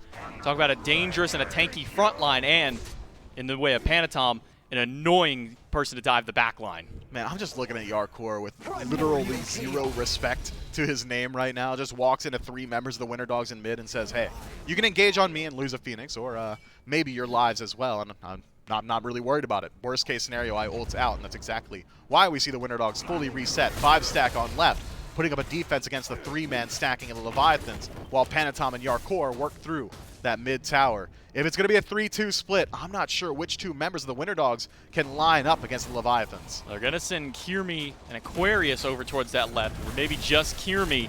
to face off against the solo laner, but the 4v4 on this other side of the map is not starting off super well as BennyQ is down to a sliver of health. The first cage comes out, but the damage is already done. Aquarius has been removed from the map, and out goes WoW because he's got nothing left to it, and neither does Gamma. He is erased. And only 3 members left of the Winter Dogs trying to put up a defense here, and BennyQ's days might just be numbered. Sickle no good, should be able to reset. But Kirmi putting out some big damage in the back. The Bat out of hell to swipe against only one, and the other 2 will be used to retreat. Shinto goes in aggressively all by himself, while the rest of the Leviathans move towards the mid lane. Leviathans taking their time with the end of this game. No panic ends for the veteran SPL team. 20 seconds left on the respawns of the Winter Dogs. Not a lot of time left to work with for the Chaos side. Could be a full reset, but you've already done your damage. Leviathans, 2 Phoenixes removed from the map. That's 2 lanes that got to contend with fire minion waves. Primal Fury spawning up very shortly. That should be a quick drive-by for the Chaos team. This gold lead is massive. I refuse to do that math. Experience doesn't matter as much anymore, but still certainly matters when your soul laner, Aquarius, is still only level 17, 18 for Wowie. Yeah, 20,000, good lord. Okay, well, that's worse than I thought it was. The Leviathans, dominant in this game. Yeah, if you had trouble killing Yarkor before as, you know, say one of your carries, whether it be Kirmi or Wowie, throw Mid Guardian Mail in there, and you're going to be hitting him even less often and with even less damage thrown there. Atlantis Leviathans do get the Primal Fury. Yarkor fully builds out his kit here to go back to base. Actually, turns out selling it there, I'm curious. Maybe he actually doesn't go for it. Instead, decides to upgrade both of his relics in place of finishing off that item. Yeah, I think Yarkor just wants some like yellow numbers. Probably going to be a mystical mail pickup for him. He's not too concerned with the actual damage output of the Winter Dogs. So instead of going for the Mid Guardian, instead levels up that meditation to give his team some cooldown reduction in these fights. The Leviathan's likely just going to wait for this Fire Giant to respawn in just a couple of moments, and the Winter Dogs are not in a position where they're allowed to show up and put up a defense on this largest of neutral objectives. Instead, got to play around that Titan and your one remaining bird. I do like this line from the Winter Dogs, though. Take a peek at the left-hand side of the map, realizing that the majority of the Leviathans are playing on the right. The Winter Dogs are trying to expose a win condition for themselves. If by some miracle they are able to win cleanly in a team fight with this left side Phoenix now exposed, they could just go for the end if they win that fight. I thought maybe Yarkor was going to go into the Titan room, but he is just a lone tank. So instead, he'll just clear up the minions that got pushed up. It is a left tier 2 that goes down for the Winter Dogs. The Leviathans don't care about that. They got the Fire Giant. They got the most important, second maybe most important objective. Maybe they can get a pick here with Yarkor all by himself. 1v5 in the midst of everything. The veil has been torn right on Wowie, and he's been forced back to the fountain. The rest of the Leviathans start piling into the Phoenix. That has got to be a major tilter for the Winter Dogs. Yarkor walks into 5 and walks out unscathed. Instead, it's the Winter Dogs forced to reset themselves to base. Right side Phoenix falls down, and the Leviathans have only got one more objective ahead of them. No regard for human life is Yarkor. Dharmic Pillars drop through. Shinto low in the back. Kirmi goes in with the Bat out of hell, but it's not enough to kill Shinto. Zapman caught in the middle of 3, has to leap away. Aquarius goes in, drops the cage to catch a few through, but the Suns deter anybody from going through until Kirmi finds a spot in the back line. Aquarius gets credit for one. Kirmi may have taken out one himself, but falls to Panatom, and now it's BennyQ left high and dry. Panatom comes out of the wall, wrong you, down to a quarter health, but he is not concerned at all with the rest of what the Winter Dogs have out here. The Winter Dogs pick up 2 for 1 in the midst of that fight, even despite losing that right side Phoenix. Good defense from the Winter Dogs. Left and mid Phoenix should be respawning very shortly. 3 members of the Leviathan still hovering nearby, and one of them being Shinto means there's a good deal of threat here for anyone on the Winter Dogs who decides to step forward. The defense does not go the miracle way, though, so instead of being able to go for the end, all the Winter Dogs do is buy themselves some time for this next Leviathan's push. 20 seconds left on Yarkor's respawn, and 15 for Zapman. And you got to think that was just a bit of an overzealous play from the Leviathans to decide to just straight up walk in to the Titan room. Seems like they're playing with their food a little bit, considering the positioning we saw from Yarkor for the last couple of minutes. Essentially seeing if he can 1v5. The answer is he couldn't. He falls down in that engagement. And the Winter Dogs are able to optimize slightly on a misplay from the Leviathans, but that's all it is. It's slight. They didn't get much. They got their mid-Phoenix. That's back up, but the Fire Mini Wave is already pushed all the way towards the Winter Dogs side of the map. Left side, though, should be safe. No more Fire Mini Waves for the Winter Dogs to contend with there. Well, they did take Fire Giant off 2. Zapman, nice. namely, probably the most important to remove it. Yarkor, who's been frontlining 1v5 for pretty much this entire game, so he lose some of that sustain. And speaking of Yarkor, every time I look over, he's got a new item in that slot. Now he's got a Mantle of Discord. Who cares about the mail?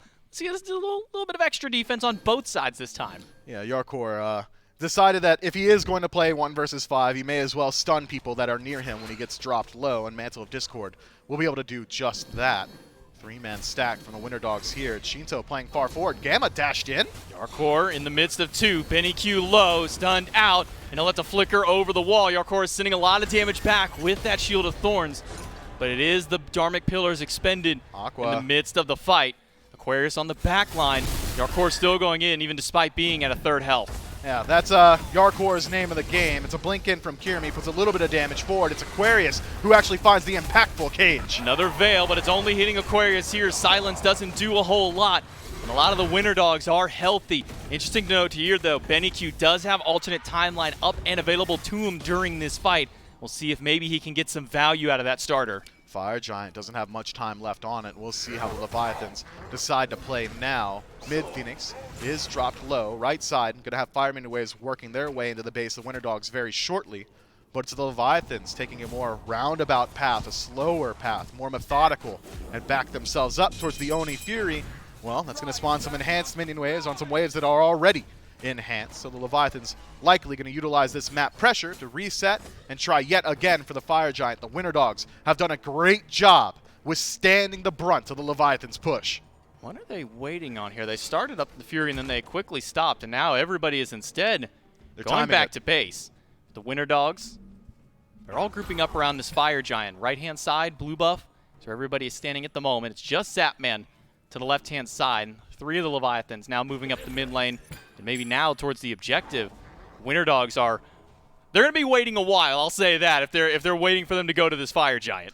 You know, maybe they're trying to find somebody straggling on the Leviathans. The Leviathans go for an incredibly intelligent play. Instead of immediately clearing the Oni Fury, they wait a little bit longer so they can utilize those enhanced minion waves to get vision on the Winter Dogs, as well as getting some map pressure as they move their way into the Fire Giant. And remaining grouped are the Leviathans, but it's Panatom eviscerated. No more chances for Panatom, at least not now. Ultimate out of WoW, he puts Zapman at critical health, and Aquarius is waiting with the spear. Rongyu goes in to try and body block for his teammate, but it's already 1 down for the Leviathans, and Yarkor has finally made his rotation to the fight.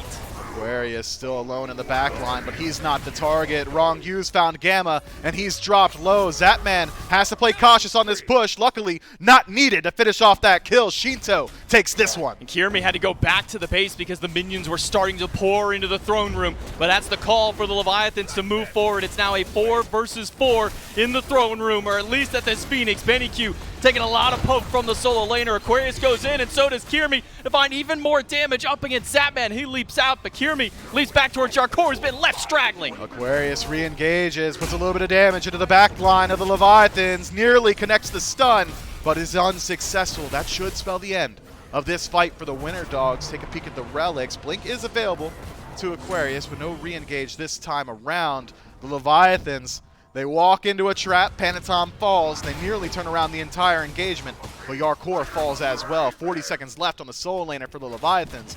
But that said, the Winter Dogs, it's only a small win. Yet again, you have to do that a couple more times before you're in a position to do exactly what the Leviathans are looking at. 33 minutes in, enhanced Fire Giant pulled. If you're wondering how dangerous those enhanced fire minions were, Benny Q had to use 3 abilities to clear them, but they need even less to clear out this Fire Giant. Enhanced Fire Giant goes to the Leviathans. Only Kirmi was there to just watch it go down, as there's no chance that he's able to get in there and steal that one away. So now there are no longer backdoor protections on the structures of the Winter Dogs, and structures, plural, used loosely. There's only 2, mid and right Phoenix. The Leviathans can just work their way in pretty quickly, not even have to concern themselves with minion waves. As long as Zapman is allowed 2 seconds alone with the bird's probably going to fall down pretty quickly.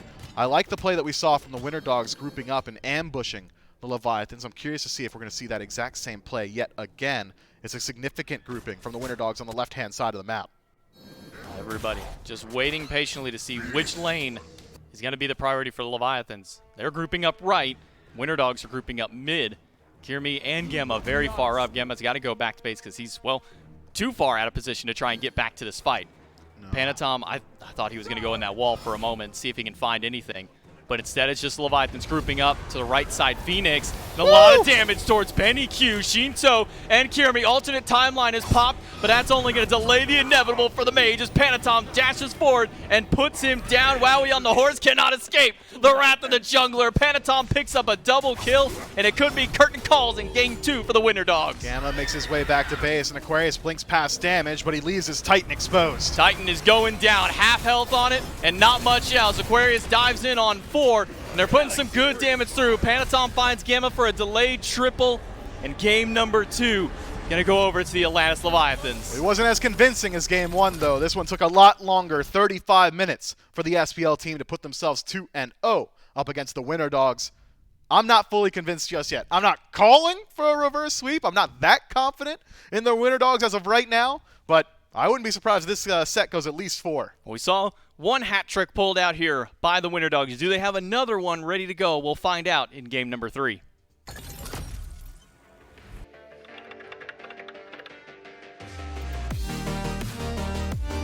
Gotta take off my jacket for this one. Oh, dude, this. No, I know he was supposed to take you out last weekend, but he got busy.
True.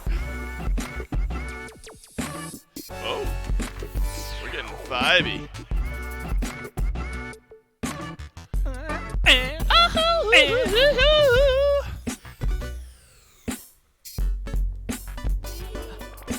They are.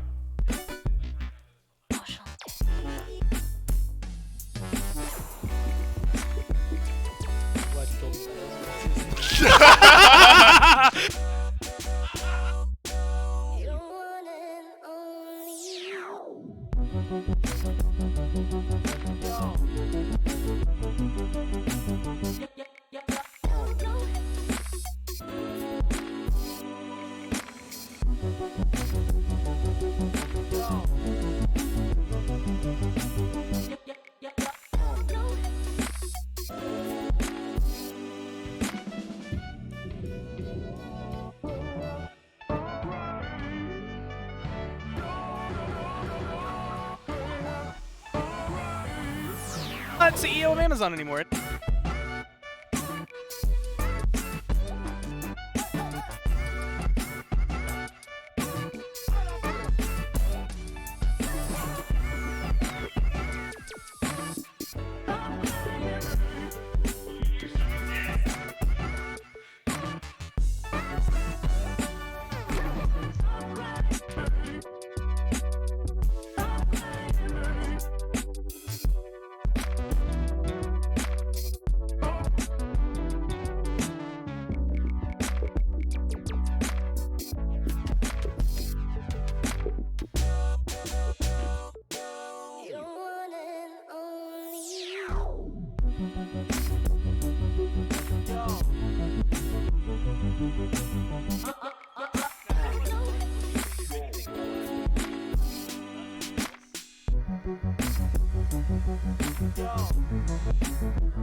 I'm more than a. Let's talk to Twitch now. I'm gonna go start a poll. Turns out when you're not a horrible person, you don't just.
Thanks, everybody, and welcome back in after another Leviathans win. They go up 2-0 here in this set, and the Winter Dogs got to do the near impossible. We're not going to call it impossible. The near impossible. A 3-0 needed now for the Winter Dogs to advance on the winner's side of the Smite World Championship qualifiers. And this is a game where the Winter Dogs have a great start and are pushing forward, and the Leviathans are on the back foot for just a little bit of time. Gormizer, this is maybe the best look in the two games that we've seen so far for the Winter Dogs, where they are actually finding some kills.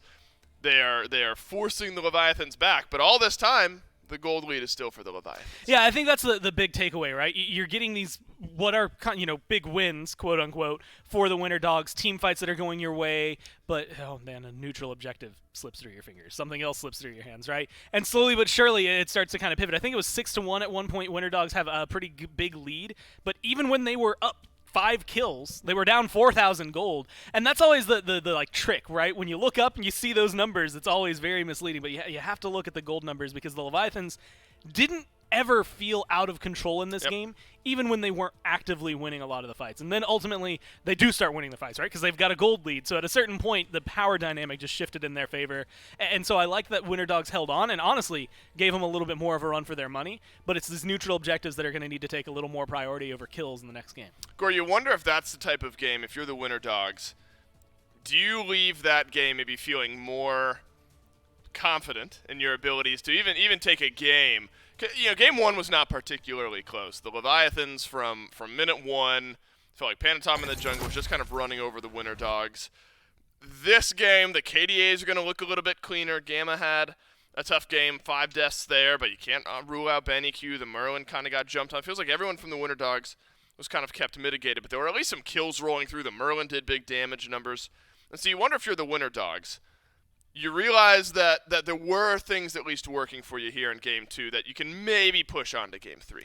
Shindo did 48.5k damage. Yeah, there's a lot I want to latch onto in what you said, but that's a big number. I'm conveniently ignoring that for my point. Okay. Yeah, no, looking at Winter Dogs, yes, I actually think you could be a lot more confident. Look, we've seen SPL teams that have taken on the Leviathans and had a worse game than the Winter Dogs just did, right? Agreed. So it's not necessarily outlandish to think that this is going to be a good slot to turn around. This is part of the reason best of fives are really nice. This is Game 3. You're still technically in it. If this had been any other part of the regular season, you're out of there and you're trying to figure out what your next move is. So this is the time to either adapt and really figure things out. But at the worst case scenario, I think you can build up your confidence saying, you know what, even though that the Leviathans are winning these games, we at least went from one kind of game where we didn't really have an impact to a game where we're having slightly more. Ideally in Game 3, it's even more so regardless of the outcome. Because then, no matter what, either you turn this around, you win with a reverse sweep, which would be nuts, first off. But 2, then you get to feel very confident up against either the Scarabs or the Warriors. Whether you win or lose, either you're in the top bracket and you have to face one of them, or you're in the bottom bracket. So I think this is a big confidence booster for the Winter Dogs. And purely by seeding and recency bias, the Scarabs or the Warriors would be an easier opponent than the Leviathans would be, right? We don't know how the Scarabs or the Warriors are going to be playing here this weekend. But that's a great point where if the Winter Dogs are able to be competitive against the Leviathans in a close matchup here in Game 3, suddenly a loser's round matchup against either the Warriors or the Scarabs becomes a lot more intriguing to us. And very excited about our second matchup of the day, by the way. I mean, what fun that is about to be between those two teams. Down the hall, too? That's right. They're going to be inches away, even. The question now is, though, like feet. Maybe even yards. Yeah, but not a mile, though. That's way too much. 1/10 of a mile? Quarter of a mile? Not quarter of a mile. That's like the other building. Like a 1/5 of a mile? No, wait, that's less. That's less because it needs to be smaller than right, a quarter. But I think even less than a 1/5. Like a 11th. I think that is about right. Maybe an 11th of a mile. I even see some players starting to filter in here. Are they here too early? Are they not here too early? Picks and bans for Game 3 will help us figure that out. I'm sure as far as time we told them to get here, they are just on time. If this game goes 3-0, it's going to be perfect timing. If the Winter Dogs start to turn things around, they may be hanging out and watching for just a little bit longer. P's and B's for game number 3. And it looks like things are going to be staying the same, at least in a couple options here. Yamoja and Ardio, both taken off the table. The question then is, Gore, so now we've seen in Game 1 some of the weird style of pick in the Tsukiyomi mid for BennyQ.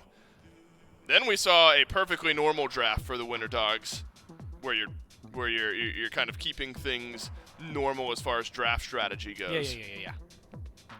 I don't know where you go from here if you're the Winter Dogs. Maybe now's the time. And again, we're saying maybe you're just trying to look competitive, iron out some issues. Even if you lose, you still have another chance to qualify for Worlds later on this weekend. But if you're trying to win this game and win this set, which I'm sure the Winter Dogs are, I don't know what pivot you make. Well, obviously, the downside has been the lack of more dogs in their draft, right? Go back to game number 1. Only dog, Cerberus. Technically 3 dogs. I don't know what this says about their chances if this is what we're... I was just going to say bring out Anubis. No, I think BennyQ's Anubis. Jokes aside. BennyQ's got a good Anubis. I think it's actually something. And that's the thing. If they play their style, I think they're already on a good start, right? Like, jokes aside for the way they draft and the fact that it is very oddly dog-specific, they get rid of the Terra, and I think that's actually been a huge problem for them the last 2 games. Maybe does open up some other issues that they're going to have to deal with. Clean is still available. That was something that Panatom did well on. Loki's still available. That was something that we saw. And of course, wow, I forgot about Geb as well, who's really good. But with the Terra being taken down, it at least makes it a little easier to take on the team, right? A good Cataclysm, a good shield. Cataclysm affects your team. A good shield only affects one person. Whereas that Earth and Fury, as well as the heal that Terra can bring, is going to affect everybody on the Leviathans, or everybody on your side. So it really is being able to deal with a problem that is wrong you, which is admittedly something most SPL teams have struggled dealing with all year as well. Yeah, I don't know if many people have had an answer for that one, Gore, but Geb certainly going to be difficult to deal with for the Leviathan support. Nike, what we assume to be over in the solo lane, and you want to talk about a staunch front line already. Geb and the utility that he provides, as well as the tankiness, the setup, you've got more of it now that you put Nike on top. Especially if Hardcore is playing with a similar level of confidence from what we saw at the end of Game 2 there. Yeah. Where I'm an Osiris and I'm walking into the base 1v5 and I'm happy to be doing it. Nike has a similar ability to take over games a little bit later on. So the Winter Dogs start off with something a little bit more tried and true here, Gore. The rest of the bans remain somewhat similar. Erlong Shen has found his way into the ban column once or twice. And Achilles may be an answer for some of these tanky targets. Yeah, I think that's the biggest thing, right? Hey, guess what? Execute can eat through the shields, right? That's going to be very helpful through a lot of these. But it also is bringing in a lot of stuns. They did ban it out, what was that, 2 games ago? Leviathan's making sure to deal with that. And if they get the Odin as well, then they've got maybe one of the most topsy-turvy, you can absolutely swap everyone everywhere kind of drafts, right? Because Achilles we've seen support jungle solo, although more recently solo. Camazotz we've seen solo in jungle. Odin we've seen support solo in jungle. If they lock them all in, it is going to be a very dynamic team at the very least. It will be. It's a good opportunity for the Winter Dogs with maybe their third and final lock-in. That's a wild idea, though. What's that? That kind of draft. Yeah. like, yes, you can move everyone anywhere, but man, is that going to be a really interesting execution threshold for your team to make it work and win. Which is fantastic for us to watch. Yeah. Right. Well, it could be. There's also a world where they load in with a draft like that, and then the Leviathans just tear it apart. If we immediately remove bias, yeah, I think there would be similar levels of enjoyment watching a draft like that succeed. Me of being biased? No, I'm saying just in general. I think either way, it would be fun. Whether the draft succeeds, that'd be very exciting. Watching a steamroll is also sometimes also fun and exciting. So I think either way. I'm simply. Yeah, hey, I nodded. I didn't say anything, man. Come on. Yeah, that's the issue. You didn't say anything. I was just letting you finish your point. I was being polite. There is no end to this point, Gore. I'm rambling. I'm rambling. Hey, look, Charybdis got locked in. Oh, thank God. There's a lifeline. This is the Zapman special. Thank God. I've come up for air. Well, Zapman was the first to play this Charybdis pick. Has been the one that's kind of been picked on so far throughout this set. So giving Zap the ability to disengage, re-engage, CC immunity, plus stuns, I think a strong pick here for the Leviathans. Going to make the Winter Dogs' job just harder to find the backline. It almost, it is really weird to think about it, but it feels like Charybdis was designed for Zapman teams, right? It's a, hey, you know what? We know who they're trying to kill. And so we're going to give you someone you can survive on, because Shinto's not going to have any problems. Nope. Panatom's going to be just fine. Yeah. You've got Geb and whatever Hardcore is going to be playing, they're going to be fine. It's only Zap that they ever seem to focus, so they just give him a god where he can't die, at least as long as possible. And he's a distraction factor. I mean, that was the first time we saw Charybdis. It was this insane week or game, because it was like, yeah, she didn't do anything except she was a lightning rod. Everyone wanted to kill Zap so badly that game, and he'd go 3 seconds of immunity and then to 6 seconds of CC immunity, and people would just chase him. Yeah, you'd eventually get the kill, but then Shinto, Hardcore, and everybody else would come clean up. What is the pivot going to be, though, Gore? Okay, it's Kronos. It was a Persephone hover, and then a Kabrakan hover. And we'll stick in the C names, but it's going to be Kronos this time, Hachiban, for ADC. So we're operating under the assumption, Gore, this is a Kronos mid. Yeah. For Benny Q. And so, we're still sticking in the world of some unique draft strategy for the Winter Dogs here. Morgan Le Fay, popular upon first release, has fallen down the totem pole a little bit here. And so the mid lane matchup, very unique between a Kronos and a Morgan Le Fay. And it's more interesting made by the fact that if you were giving anybody else Chronos, they're still going to go for a very standard-esque build that you expect to see out of Chronos. But BennyQ, when he plays some of these picks, he likes his Pythags piece. I don't know if that's going to be something that he grabs on Chronos or not, but he does go for a different itemization, similar to like when he plays Gabrak in mid, things like that. So I'm excited to see what he's going to be able to bring with that pick. At the same time, it's going to take a long time to really start to feel as effective as the Morgan Le Fay. I think that you get Morgan Le Fay plus Kleena, that's going to be, on the ground running much quicker than you're going to get to see out of Chronos and Camazotz. Camazotz will be able to make up for some of that balancing. Right. But for the most part, I think the Leviathans are going to come on a little faster. Depending on how many rotations you get out of the Nike, that's going to make things even more interesting out of there as well for the mid lane. I think there's a lot of pressure on Hachi, Xingqian, and Achilles. And then, even early on, Camazotz to really make sure things stay under wraps to get this Chronos to the point where he's going to be able to hit as hard, if not harder, than most of the people on the Leviathans. Yeah, Gore, I'm glad you bring up Yarkor and the Nike here in this game. So much of what we always talk about with the Leviathans is, of course, the ability to protect the backline because, at least one of the backliners. At least one of the backliners. Yeah. Zapman, in a way, is protecting Shinto. Right? I want to say, that's not a dig at Zap. It's always one, though. Right. Shinto or Zap dies, and then the other pops off. And then the other does really well.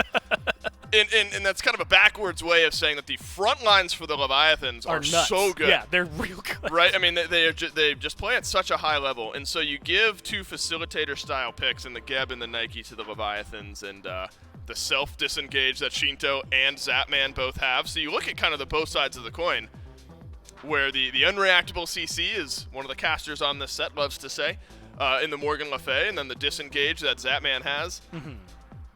I mean, talk about how difficult it's going to be for the Winter Dogs to get through a Geb and a Nike. And then once you do that, if you do that, you got a Charybdis and a Morgan Le Fay to kill. But not only do you have to then get through the front line, that difficult task number one. Difficult task number two, get to and try to kill Morgan Le Fay and Charybdis, while there is a Geb that can shield them throughout all of that fight as well. So not only do they have their own form of self-peel, they have someone else helping them. Gormizer, it's time for the Winter Dogs to start the reverse sweep. Game number 3 between the Winter Dogs and the Leviathans right now. And what a big Game 3 it's got to be. Now, if the Winter Dogs do lose this game, Mifflin, they've got another chance later on in the week. They just go down into the losers bracket half of this event. But to go out 3-0 against the Leviathans can never feel good for any team. Never feel good going 3-0 against really any team out here. And BennyQ, sticking to BennyQ, going with these very oddball picks. Chronos mid, how do you feel about it, man? Man, when I see Magical Hunters, I almost always prefer them in the long lane because it's a little bit safer over there. Chronos in mid is going to really weaken your mid 3v3. His poke potential, although decent, that first ability has good range on it. It's pretty hard to execute. But taking a peek at BennyQ's build, a little bit unorthodox. Bumba's Dagger in that first slot, immediately into the Tiny Trinket. Gormizer may have hit the nail on the head. We could be looking at a Pythags in that first slot. Yeah, I was actually just about to say, man, Gormizer really coming out here with the crazy picks that only BennyQ would do, and maybe a kill on either side of the map. Yarkor falling low. Aquarius goes in for some damage, but not enough to kill here. A couple of potions keep Yarkor alive. Duo lane was also being pushed out there by the Leviathans this time around. BennyQ's no stranger, and really I can even say this whole team is no stranger to weird picks. I mean, yesterday we saw BennyQ running Stone of Binding Sovereignty E-set in mid. Yeah, hoping I don't see a Stone of Binding Sovereignty Chronos. Putting my hands together and praying that that's not the case for BennyQ this time around, as decent pressure is established for the Leviathans in the long lane. And although Yarkor has been getting the lesser end of the trades in solo, he still has Meditation available. He's got parity in the HP pot department as well. So Yarkor likely should not be winning the 1v1 up against Achilles at this point. Give him a couple more levels, and that lane's about to get a lot more noodle fighting. Blink in by Gamma, rotation by Kirmi, and a cutoff of the path against Wrong Yu, and the Winter Dogs are setting themselves up for first blood. But can they catch Wrong Yu? He's so slippery until Wowie finally crosses right between the rocks to put the first one on the board for the Dogs. Man, Wrong Yu was like 0.2 seconds away from getting that blink available. He would have escaped that situation pretty easily, but a nice auto attack from Wowie secures that kill, and the Winter Dogs put first blood to their names. And on this duo lane, it should be the Winter Dogs establishing pressure from here on out. Already Wowie with the first blood bounty. They've got an aggressive support thanks to Gamma on this Jing Shen. That could be curtains for the duo. Phantom, a blink, a dash, and a scream. With the help of Yarkor, will put down Aquarius and even up the kill count here. Just 2 minutes in, Leviathans answer back to the pressure on Duo with a kill of their own in solo. And now this is a very quick pace, reminiscent of Game 1, whereas Game 2 was all about that macro play. Both teams throwing wild haymakers early in Game 3 of this set. I'm expecting the Winter Dogs to try and continually play around that duo lane, and now with the Leviathans getting a bit of dominance over towards the right-hand side, maybe that's where they like to play themselves. Rongyu's going to sit back and watch as this red buff goes down. He'll walk away so he doesn't get to directly see it, only through that ward. This Kronos, level 5 already, so BennyQ's got the farm game up over Shinto here in the early stages. And not to no credit, I mean, he's been basically just by himself. Kirmi hasn't even cared about sitting around in this mid lane. No, but stealing away that red buff is pretty massive for BennyQ at this point. But with Kirmi not splitting just about any farm with BennyQ until this point in the match, it's put Kirmi slightly behind. Panatom's been soaking up farm in that solo side, whereas Kirmi's been hovering the jungle a little bit more so. So this Camazot's playing at a pretty sizable deficit. I didn't realize how large that XP gap really was. Just now, ticking over to level 4 is the Camazot. Panatom, he's been 5. I mean, it took him, what, 10 or so seconds to get the kill over and left. The Kirmi got nothing. Kirmi rotates all the way in. They steal a red buff earlier, but Panatom has not let off the gas by even a moment. One more rotation over to solo lane, and one more kill on Aquarius to keep this Achilles down. And that execute still not up for him, which means he doesn't have that CC immunity. Yeah, 2-level gap now for Yarkor. Level 6 on this Nike. It has the Blackthorn already, so all that kill potential and trade potential that Aquarius was leveraging early on may have slipped out of his grasp. I think Panatom could very comfortably leave Yarkor alone at this point and try and rotate his way over and alleviate some of this massive pressure we're seeing from the Winter Dogs in the duo. Well, it is a shield out of Zapman. Panatom will now come to the left side of the map to go for Gamma, but Wowie goes in the back line. He gets Zapman. Gamma's got nowhere to go, though. And Panatom will make it a 1-for-1 trade in this duo lane. Once again, sacking Zapman to make sure they can at least get something off the kill. Panatom having a great game so far. 3 of 3 effective kills, and all of them to his name. Maybe a bit of a miscommunication or a missed call to not go for Wowie, who utilized his ultimate aggressively onto Zapman. Could have shifted, I think, Panatom that is, over towards the Hunter. Likely would have allowed Gamma to escape, though, and instead decides to keep that 80, or support rather, equal with Ronggyu. Zapman, no stranger to slow early games, falls down 0-1 and about 2 levels under Wowie. Well, we were thinking maybe Pythag's piece that Gormizer was predicting over on the desk, but instead it's a Bancroft's Talon, first item out of BennyQ. So still sticking, obviously, in that lifesteal tree, but going kind of on the opposite side of the board there. Man, what year is this? Kronos mid with Bancroft's Talon Rush. This is the 2014 special from BennyQ. It's a good infusion of power. When you fall low in HP, you deal a little bit more damage as well. So the turnaround potential of this Kronos is going to be very nice. Rewind as well as an added layer of safety. I think BennyQ has gotten through the worst portion of Kronos' game. Getting this much power this early on means that he can go towards either style of build. We could see a ring in this next slot, and he could adjust very well into an auto attacker, utilizing that lifesteal very well. Or he could even go towards what could be a Titan's Fang in the next slot if he wants to just go straight down that lifesteal tree. There's a lot of options available for Benny. Zapman pops the ultimate in response, thinking that Kirmi's going to dive in the lane. Kirmi probably would have dove through that lane had Zapman not used the ult. So the Hunter for Leviathans, again, sitting on the back foot, level and a half down against Wowie. A blink in by Kirmi to find Shinto, but he gets shoved up in the sky and against the wall. Bat out of hell from the jungler just to try and delay his own health, or maybe put some damage up against Panatom.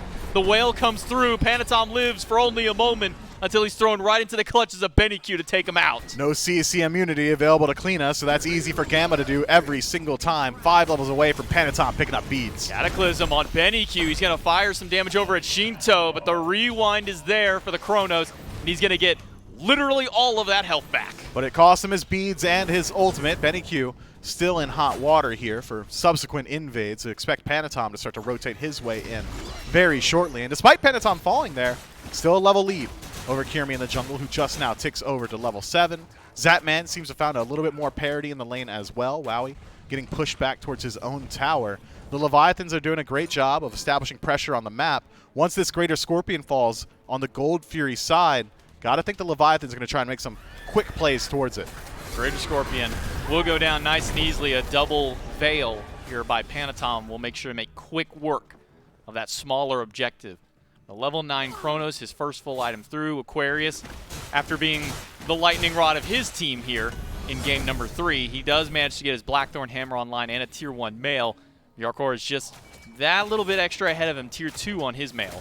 Yeah, tier 2 also has the XP advantage, also doesn't really need to worry about the 1v1 anymore. Sure, you can execute through Sentinel of Zeus, but the counterplay is pretty clear in that you just use Sentinel of Zeus a little bit earlier so that you're not in that execute threshold for this Achilles. It could set up the Winter Dogs, that is, for some ganks if we want to see Kirmi rotate over towards this solo, but it seems like it's more likely going to be Panatom yet again, rearing his head towards a short lane. Bit of an unfortunate minion walking in the jungle actually blocks the Flickering Spirit out of Panatom. So Aquarius doesn't take any major damage during their little scuffle by the Totem of Ku. That one going in pretty much complete control of Leviathans. A very small objective that rarely ever even gets mentioned anymore, but 4 out of the 5 so far have gone to the Leviathans. Yeah, that is massive engage from Rongyu. Finds the double ultimate and shuts down Benny Q in mid. That's going to happen if you don't have your beads available. You're not level 12 just yet, so no Aegis for the damage immunity. Benny not even given the opportunity to rewind time for himself. Phenomenal play from the Leviathans. Kirmi is rotating over maybe to try and make a counter play up against Shinto or Rongyu, but Shinto level 10 on this Morgan Le Fay and under that tier 1 tower. Not much hope for Kirmi to get that kill, especially with Rongyu standing by with a potential stone shield to go. Shinto does go back and gets tier 2 towards his penetration, something we've been seeing a lot more of in these last couple of games, I will say, especially in this set. We've been seeing a lot of these pen items picked up by these mages. Yeah, they all got buffed is the thing. They all have just more power on them, and all of a sudden they're a little bit better for these mages to look towards. Shinto loves going for these high damage output builds. Very well could be a Spear of Desolation in that slot, or even potentially a Divine Ruin if he so chooses. Zatman being looked at here by Gamma. Blink in. Gamma goes through, gets some damage. Purple buff leash. Zatman doesn't use any of his relics. He'll be able to walk away. Rongyu comes through with the rollout, but a little too late to save that purple buff. And instead, we do see Shinto maybe being collapsed on here by Benny Q and Kieran. Walk the safe and the long route back towards his tier 1 tower, but it's a 3v2 up on this top side of the jungle. Yeah, 4 stack from the Winter Dogs on the left-hand side. The Leviathans do not want to take that engagement just yet, especially with Shinto zoned out as he was. The Winter Dogs now can fall back, pick up that Oracle Vision, and the Leviathans are going to have to work a little bit harder if they want to go for these quick Gold Fury plays, because the Leviathans do have phenomenal burn that's brought to you by Kleena through the jungle, just that ultimate, enough to nearly make up for a whole entire other god's worth of DPS. But now, with the Vision advantage going the way of the Winter Dogs, I'm not sure we're going to see the Leviathans make that play. But a big important thing here for the Winter Dogs is even despite Leviathans getting first blood, actually I believe, and then Leviathans getting a few more kills after that, Panatom 3 of the 4, 2 directly to his name, one of them being an assist. They're only down about 1,500 gold at this point in the game. Which is still a pretty sizable amount this early on. 10 minutes into the game, you'd likely want to be a little bit closer to even, and the Winter Dogs are certainly not. But with scaling taken into account, Benny Q on this Chrono is going to be a late-game machine. Maybe it's within the realm of acceptable losses for the Winter Dogs at this point. And Benny Q, for the first time, maintaining parity throughout the entirety of the early game with Shinto, both now level 12. Zatman just doing anything that he can to kind of catch back up and experience about a 1 level down to Wowie at this point. He's just trying to get any solo farm possible, even Rongyu rotating over just to make sure that he can go for these buffs, because they have been unrelenting in the dual lane specifically for the Winter Dogs to try and keep Zatman down. Panatom blinks forward, connects good damage onto Benny Q, but does not connect the ultimate. That should spell the end of this fight, but if Kirmi's got anything to say, not yet. Well, he'll be pushed back by the Morgan Le Fay, walking through the Veil, takes a lot of damage, but Panatom's got his dash back up. It'll be a quick disengage for the Leviathans. That first Veil missing there may have just been all that it was needed to save Benny Q's life. Yarkor loses out on the meditation, does not want to be put into execute threshold by Aquarius, who has nearly lost his tier 1 tower 11 minutes in. Forced back to base, Yarkor likely going to be able to pick that one up relatively easily. We'll see if he decides to rotate his way towards the blue buff. Not the case. Instead, goes for the more guaranteed farm around his own camps. I'm expecting the Leviathans very shortly, now that we've realized that dual lane is not going so well for them, to place around this Pyromancer. You've got Panatom on this Kleena. Yarkor's established pretty solid pressure over near the solo. And Pyromancer, we've seen in games of past, it falls down pretty fast. Well, so far for just first relics that have come out here for these teams, and I guess I can now include second relic at least for BennyQ. I got 4 blinks on the side of the Winter Dogs. Nothing team fight oriented just yet. No, these guys are aggressive. All the picks that have picked up Blink are pretty aggressive picks, barring BennyQ, who decides to go for Blink on a Chrono. So very aggressive. No longer will have that Aegis available. And against the composition like the Leviathans have, they're not killing you with CC. It's just about all damage between Shinto and Panatom. So BennyQ going to have to play very intelligently and very cautiously if he wants to maintain his life in these team fights. You want to talk about getting some damage online, or Rada Tahuti for BennyQ as well, and his second item right after that Bancroft's talents. You got a lot of just flat power out there in that build. Panatom in the wall, drops one Veil. Gamma in the backline all by his lonesome as he's fighting off against 3. BennyQ gets some good damage up against Wrong U. Zapman eats a little bit more, has to use the Whirlpool to get himself away, but Wowie up on the horse will make sure to call it there for him. That's 1 kill up for the Winter Dogs in the midst of the fight, and Wrong U falling low. Soul Laners have joined the engagement, but maybe too late. BennyQ credit for Wrong U, and it is a bloodbath in the red. Hardcore slams all 5 with the ultimate, slams BennyQ against the wall, and Panatom will scream at him through the wall, getting a kill here for the Leviathans. And this 2-for-0 that started out so well for the Winter Dogs may actually even be pulling out even better as they find Yarkor and Panatom low, but he'll make it out. Nobody can see him for right now. Panatom able to recollect himself in the Tier 2 tower, but the Winter Dogs establishing good pressure. BennyQ goes for the Hail Mary play, trying to finish off the jungler, utilizing that aggressive Chronos blink. Well, 2 minutes till he could try again. Unsuccessful, but maybe more successful, taking out the neutral objective. Panatom somehow makes that fight. I don't know how. I guess maybe just the passive of being able to walk through the walls helping him out. But Gold Fury does go to the Winter Dogs. They'll close up a lot of that gold disparity. If you look at the team fight recap there, 11,000 damage to the 8,000. The Winter Dogs were able to put up over Leviathans here. They've closed up the golden XP to only 700. Back and forth between them that the Leviathans still have. But the Winter Dogs definitely fighting back here. Pyromancer could create a little bit more of a gap. Nobody from the Winter Dogs willing to step up, and the Leviathans have made this play before in the set. Lose out on the larger of the 2 neutral objectives, at least maintain a gap by taking out the Pyromancer. Syncing up the timing of these objectives means that there's not really much risk of the Leviathans losing out on an engagement and then losing both objectives going forward. Now, they could trade out every single time. If the Winter Dogs group up on gold, Leviathans can go over to the Pyro if they don't love their odds in the fight, and the vice versa is also true. But again, we talked about it a little bit earlier. The scaling, I think, very much so favors the Winter Dogs going into late. You've got essentially a double Hunter composition, 1 magical, 1 physical. Aquarius is only going to get tankier and tankier with this build that he's gone for. Kirmi may not have gone for the Mannequin's Hidden Blade style of Camazotz, but that's not to say that Camazotz still won't just do massive damage come late game, especially with the Transcendence out of the jungle. The Winter Dogs can just bide their time. Panatom gets blinked on by Gamma, but the scream was still there, and Gamma cannot go any further than just that blink up against him. BennyQ going for a second lifesteal item, that Typhon's Fang. Be the next item up on his docket here for the Chronos. Level 15 and 2-1-1 out of the mid laner, and they're looking at Yarkor right now in the solo lane, but that's a tough target to kill, especially when he's got that Bulwark online. Bulwark, Sentinel of Zeus, Meditation, still has beads. Yeah, maybe don't dive the Nike in her own tower. The other dogs seem to agree, instead resetting themselves back to neutral. It still is a relatively large stacking of the Order team on the right-hand side. Not much to fight over as of right now. Primal Fury a couple minutes away from respawn, 3 to be exact. Pyromancer similarly going to take a little while. Expect the pace of this game to slow down a bit. If we see any aggression, I would expect it to be around maybe these Tier 1 towers. The Leviathans Tier 1 and mid already dropped low. If the Winter Dogs can find a pick, could very easily open the door to sieging one of these permanent objectives. Gamma's sticking around by these mid camps, but I kind of want to go on to the BennyQ discussion here, assuming this fight doesn't fully break out.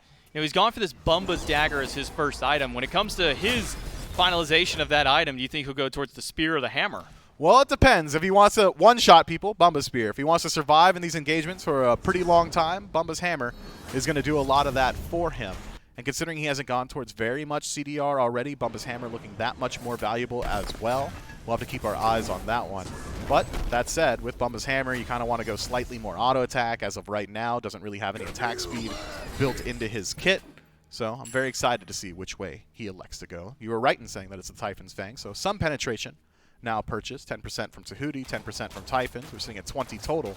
And a lot of lifesteal already for BennyQ. This guy is going to be hard to cut down. But look at the answer to that lifesteal immediately. A Brawler's Beatstick out of Panatom. Shinto has got a Divine Ruin. There won't be a Curse Donk this game, and probably maybe relatively so. You don't really have a massive team-wide heal that you would need it there. But at least a little bit of it to try and call back to BennyQ and Kirmi and even Aquarius. I think sometimes people forget just how much extra healing that Achilles can get. Yeah, no meditation pickup from the Winter Dogs. Maybe if they had a couple of those, the Leviathans could have elected to go towards an Ankh, but instead just going to itemize towards it in the builds themselves. Seems like Shinto's very much in love with the build that he's established here. Chronos Pendant, Divine Ruin, immediately into the Soul Reaver. Good burst potential from the Morgan Le Fay. Got to give props to BennyQ for being able to keep up in farm with this Morgan Le Fay as well. Again, Shinto is potentially the most selfish mid laner in the league, so he gets the most farm. Still, somehow, BennyQ maintaining parity. Now, hold on. Can we really say that he's the most selfish, or is it that his team allows him to do this thing? I mean, even Panatom's gone on the record saying, yeah, we just let him exist in mid lane and do his own thing. Yeah, it's selfish. Selfish. You could have shared. I mean, he got top GPM here out of the league, so he's selfish. Ah, okay. Well, we'll call it. You call it selfish. I'll call it his team just lets him get away with, I guess, being a bit selfish here. Greater Scorpion, though, that one's going down with a team effort here. Though really, Panatom probably could have done that all by himself with that cleanup. They'll clean up the Scorpion. They'll clean up the mid camps. But Shinto even still sitting just a tad behind BennyQ in the XP department. He is, and well, 0-1 is a slow start for Shinto through the mid lane. Primal Fury going to be spawning up very shortly. Zapman, for the first time, seems confident in his ability to take a 1v1 up against Wowie, probably thanks to that Wind Demon pickup, a massive power spike for Zapman, and the only one of the two hunters that has crit. So 1 or 2 lucky crits in an engagement, despite a level advantage for Wowie, could just spell the end of Wowie. Primal Fury has spawned up. Winter Dogs hovering pretty heavily on this side of the map already. The Soul Laners have made their rotation, but Panatom, he's on the opposite side of the map. I just have a really terrifying thought that we probably won't get to see because, well, there's no Fail Not, and there might not be any room to kind of go on this one. But imagine if they picked up Fail Not for Wowie here, and then you just get to see BennyQ crit somebody with that Chronos. Yeah, I would hate it. That'd be a pretty large output of damage, I'd say. And you know what? Maybe Fail Not feels pretty good here. It's a fantastic stat stick. It used to be meta. It's seen a lot of nerfs and changes throughout the years, but now, in current day, as opposed to original Fail Not, I think it's got like 5 less power or something like that. It's been essentially buffed back up to its original glory. Well, now we see a large grouping around here in the mid lane, and not quite sure where their targets are. All objectives are standing on the map: Fire, Pyro, and the Fury. The Jogger won't be standing for much longer. Zapman will make quick work of that over on the Charybdis. He does have that crit going through, so he'll be able to whittle away at its health bar while the rest of the team whittles away at the Pyromancer. It gets started up, but will not be continued any further. Instead, it's just Panatom sitting in the wall on that Kleena and firing shots at the Winter Dogs. Kirmi forced to resustain on camps in the back line, but doesn't get a whole lot of HP back. Still 50% on this Camazotz. Wowie has made the rotation. Seems like the Winter Dogs want to take the fight to the Leviathans. The Leviathans essentially, in going for that Pyromancer, say, hey, you can have the more important of the 2 objectives. We're waiting for our late game team fight, and the Winter Dogs are not going to give them that opportunity. Great steal, though, from Gamma to confirm that vision for his team. And they'll set up immediately there, dropping Sentinel Wards, or Sentry Wards, not Sentinel Wards, Sentry Wards, to make sure that they can have total vision control. Gamma goes in, gets some damage up against Zapman, and with Kirmi showing up, Zapman's quickly got to jump in that Whirlpool, but that still makes for an easy target for them to go through once he comes out of that Whirlpool. Quickly backing up for the Leviathans. Zapman and Yorkor have been poked out. As has Shinto in the back line. Aquarius meets him in the middle of the map, and now the Winter Dogs with an HP advantage looking towards the objective. HP and vision favoring the Order side team. Aquarius trying to get some poke against Yorkor. Eyes on Gamma with a Sundering Spear online. Got to imagine anybody that he picks up in the midst of that ultimate, maybe even just somebody that he can root. Going to be taking a little bit of extra damage coming through here. Not quite upgraded yet for the additional burn, but every little bit counts in these small fights. It does. Shinto resets back to base, picks up that Obsidian Shard, feeling very nice for himself. The Winter Dogs, still playing at a deficit, are the ones aggressing towards these objectives, but still not confident enough to actually pull them forthright. So instead, it's a full reset back to neutral for both of these teams, both Pyromancer and Primal Fury, maintain viability for both of these squads, but it's the Primal looked at first. The Winter Dogs, it's burning pretty fast. Gamma goes right to the back line, as does Aquarius. Primal Fury down to a quarter. A lot of damage thrown out, and it's Rongu on the worst end of it. Executed by one, but Shinto and Yarkor put down another, and Panatom makes it a quick third, all in immediate succession. Wowie falling low, the Flickering Spirit's not up to kill. Panatom has just enough mana left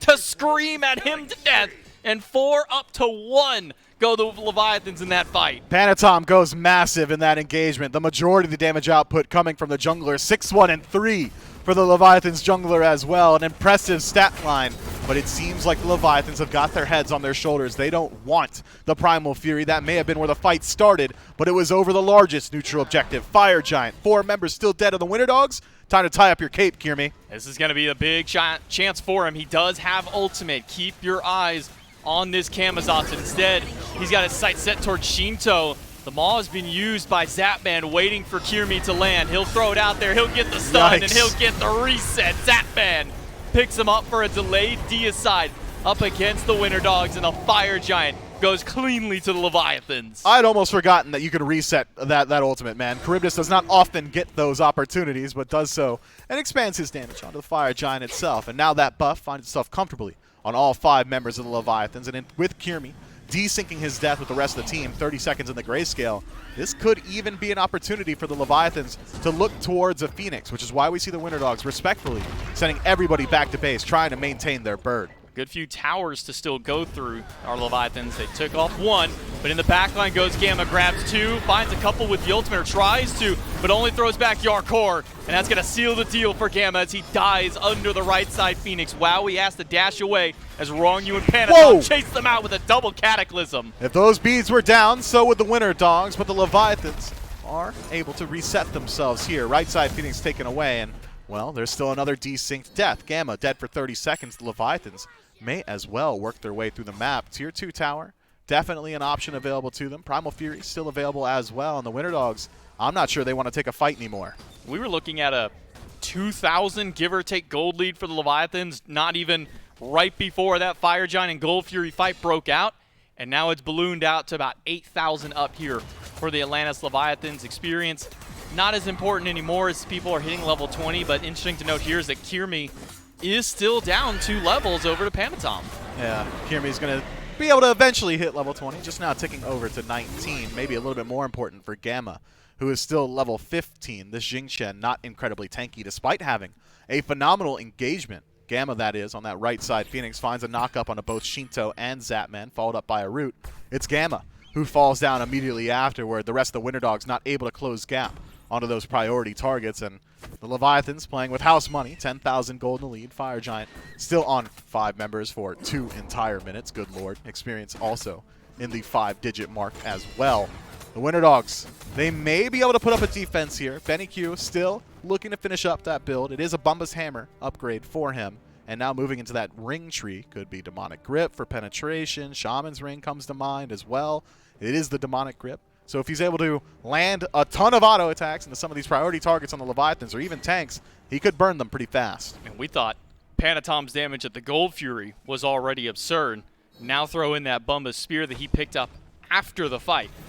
Bless your soul if you're any of the carries who get hit by that ultimate. Tier 2 tower started up, and well, Tier 2 tower not quite down yet. Finally, it will drop, but so does Aquarius' health bar. Kirmi goes up in the sky looking for Zapman. A lot of damage thrown towards the carry. Use the ultimate for the CC Immunity as shield to keep him alive. He needs the ultimate, and Shinto will take that away, but Yarkor will find Wowie. Benny Q left alone in the back line. Gamma trying to create some time, but it's Aquarius who falls down to Panatom. Gamma can't buy too much more time. He'll keep them distracted, but Shinto picks up a double kill. Gamma throws out the Sunder, but the rest of the Leviathan will march down the left lane with the right Phoenix down. They don't need anything else. This is going to be curtain call for the Winter Dogs here in the winner's bracket. The Leviathans will go up with a 3-0 set. Man, Panatom just goes massive this game. Even in the very last engagement, he splits up the entirety of the fight. Tears a veil right down the middle and says, 2 members of the Winter Dogs on this side, 3 on the other. Let's divide and conquer, and that's exactly what the Leviathans do. Leviathans, a nice clean 3-0 set here. A bit of a shaky game 2 out of them, but cleaning up their act here in game number 3. They put the Winter Dogs down in the loser's bracket. And now the Leviathans move on to the winners. They are 1 set closer to the Smite World Championships. J-Mac, I gotta tell you, man. Okay. Happy birthday, bud! Look at this. Whoa. Hello. We got you a little hat. Look at that. Oh. Woo! Look at the fanfare. Oh, there's confetti everywhere. Not on the cake. Don't give it to me. Yeah, there's no. It's not my. Give it to the birthday boy. Confetti. Thank you. Oh, I got to. Shove his head in it. Yeah, no, don't do that. Not when I have the mic on here. It's an expensive headset. He's right. There we go. God. That's smart. Good. That's good. That's good. Thank you, which guys. one of you nerds bought a carrot cake for a birthday? Carrot cake is good. What are you on about? Yeah, all right, I don't anyway. know what he's crazy. Carrot cake is great. Y'all should have it. We'll come back to the desk right after. What was that, man? Oh my God! That man with a great ricochet bounces off the wall, off the tower, and right into a waiting patient Imolito. You couldn't have planned it better.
After game number 3 in this set, the Atlantis Leviathans move one set closer to seeing us that weekend in January. It is coming up quickly, and guess what? We've added another day to it. It was January 6 through 9. Now, January 5 through 9 is what we're looking at for the Smite World Championship, as well as the hi-rez showcase. We've got Throwback Thursday now on that Thursday.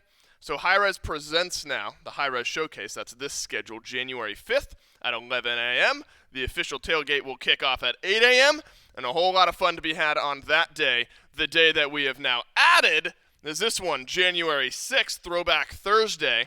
If you have been able to tune in with us on those Mondays where we have the teams in and we're talking with them and making a lot of fun videos and things like that, think about that. That's what will be happening on the Thursday, and then the next day and the days after that, a bunch more content. Oh, and the Smite World Championships are going on as well. A team that a lot of people have maybe not favored, but a really good shot at winning the Smite World Championship, Gore, is the Atlantis Leviathans. This was a set they were favored in. This was a set that you figured they should win 3-0. They came out after a little bit of a break, and they took care of business in 3 straight games. Yeah, I think you go back, you watch game 1. That one was pretty much hand-in-hand exactly what you expect out of Leviathans. Games 2 and 3, you get a little bit more out of the Winter Dogs, which, again, in a set up against a team like the Leviathans, it's enough to cause a little bit of pause, at least cause them some trouble. There were moments where they're even in goal a little bit ahead. Unfortunately, this game just didn't stay in their favor as long as I think they would have liked, and it does end up slipping through their hands. But again, what I said at the end of the desk for Game 2, I think applies maybe even more so here. It was only 3 games, and maybe you're not too happy about that. But at the end of the day, I think for Winter Dogs, the silver lining is you looked pretty good against the Atlantis Leviathans, and now you're going to end up playing against the Scarabs, the Warriors. I think that you are still in a comfortable position, and you don't have to be as stressed, although now backs against the wall because they're in the bottom bracket. If you're the Leviathans, you're more than happy because you're technically only 1 set win away from being able to stamp your ticket to Worlds, and I'm sure they're feeling very proud of that fact, especially with the way they played today. Very immaculate, very team-based, very clean from what we expect out of them, and all without really doing anything out of the ordinary. I mean, we got to see a couple of cleaning games there from Panatom, and you could tell that, like Zap had said in the pregame interview, they are feeling themselves in the sense that this is the start of the Worlds run, right? Zap mentioned how he's played through placements the last 2 years. Well, guess what he's also done the last 2 years? 1 World, so he's probably more than happy to be in this position. That's right. Zapman feeling good. The rest of the Leviathans feeling good as well. The frontliners continued to get it done. The Geb Nike stack looked great this game. Shinto at 306 goes undying in our 3rd and final game of the set. And then you get this nice stack of damage, right? Hardcore, Panatom, Shinto, all at around 18,000 damage. Nobody on the Winter Dogs above 15,000. That was Aquarius, who got jumped on all game long. This is just what you wanted to see from the Atlantis Leviathans. And so now moving forward, especially on this side of the bracket, and we'll take a look at it a little bit later on, the Leviathans, I think you're always feeling confident going into this week anyway, just because of the way that this side of the bracket worked out. But a performance like that probably resettles yourself. There's a little bit of intrigue maybe. How does the SEC team perform against us? Are we prepared? I think the Leviathans probably answered a lot of questions for themselves, and Yarkor will answer some questions for me right now. He joins me for the post-game interview. First and foremost, congrats on the 3-0 win there, Hardcore. At all, and this has been the fun story that we've had with this Winter Dogs team, the interesting picks specifically that Benny Q likes to play. Were you guys as a team at all concerned going into this set about what in the world Benny Q would be playing out of the mid lane? Nah, I don't think so. we already know what is going to happen on most of the picks that people will play. Sure. I mean, we just play this game every single day too, so like he's ended up picking a Suku mid. We know that what he can do and what he cannot do, so we actually don't really care what he picks. So. You're so used to the gods themselves, maybe the lane changes and the god itself doesn't change. You know what they do. You got to play Camazotz, Osiris, and Nike here in this set. All 3 of them looked good for you. I want to talk about the first one a little bit, though. Camazotz has skyrocketed in priority so far this weekend. What makes Camazotz one of the highest priority gods right now? He's a great pick in general. He has a lot of sustain. He has a really good ultimate. He has pressure in his lane. He's really good in jungle, in mid, and even in other roles. So So who knows? Well, we like Kamazats. Really good I think you went, 9-0 in Game 1 on Kamazats? That feels all right as well. Final thoughts from you here. Oni Warriors versus Scarabs up next. Obviously, you guys will be watching here in this game. Any predictions for us? You think this could be a close set? Both teams love to go 5 games. Do you think we have another 5-gamer here between the Warriors and the Scarabs? Yeah, I would like to see a Game 5 today. That's right. Hey, look, you get to kick up your feet, 3-0 win, maybe a longer set. Yeah. Will round out our day for us. Congrats on the win, and I'll let you get back with the rest of the team. Thank you. Bye. Rolling forward is Hardcore and the rest of the Atlantis Leviathans after a big win over the Winter Dogs. And remember, the Winter Dogs still got another chance throughout the rest of this weekend. The Atlantis Leviathans came to play, though, and I think that's what's most important. Gore, now we look at the schedule, I do want to talk about the Winter Dogs and their route forward, because we've heaped praise on the Atlantis Leviathans for good reason. We'll see them again on Friday. On Saturday, it's the Winter Dogs up against the loser of the next matchup that we're going to see, the Solar Scarabs and the Oni Warriors. That matchup coming up next, live in studio. Make sure to stay tuned in to watch that one. Did the Winter Dogs show enough to you, Gore, as we get a look back at the bracket as well? Did the Winter Dogs show enough to you to give you a level of confidence regardless of if they're playing against the Scarabs or the Warriors, or do you need to see how the loser of this matchup ends up looking? I want to definitely a little bit of B there. Like, I want to see how they're going to play, but if we go back to the last best of 5 these two teams played, and realistically, not necessarily the last set, because I think the Scarabs look pretty good during the playoffs as best as they could, but the last time these two teams faced up against each other, it wasn't really clean from either of them. I think there was like 1 clean game out of 5 that you could really regard. Maybe you could give it 2, because I think the last one that the Scarabs won was pretty much in their favor as well. But there's a lot of murky mistakes that happened between the Warriors and the Scarabs. If we get either of those teams showing up and the best version of the Winter Dogs, I think they have a pretty good chance at making a run. That being said, if we get the best version of either the Warriors, who are playing with Cuvo here for the first time, so that's going to be a big deal. They have all of their team finally in this area. But if we get either the best version of the Warriors or the best version of the Scarabs, the Winter Dogs are going to have to pick up a little bit more from what we just saw in order to make sure that they could get a win. Cool. I mean, the Sony Warriors and the Scarab, these two teams have been neck and neck in so many of the playoff events, the qualifying events all year long. It just makes sense that they're playing against one another in the first round of the Smite World Championship qualifier event. The Oni Warriors versus the Solar Scarabs, live in studio, coming up next. You don't want to miss it. Stick around.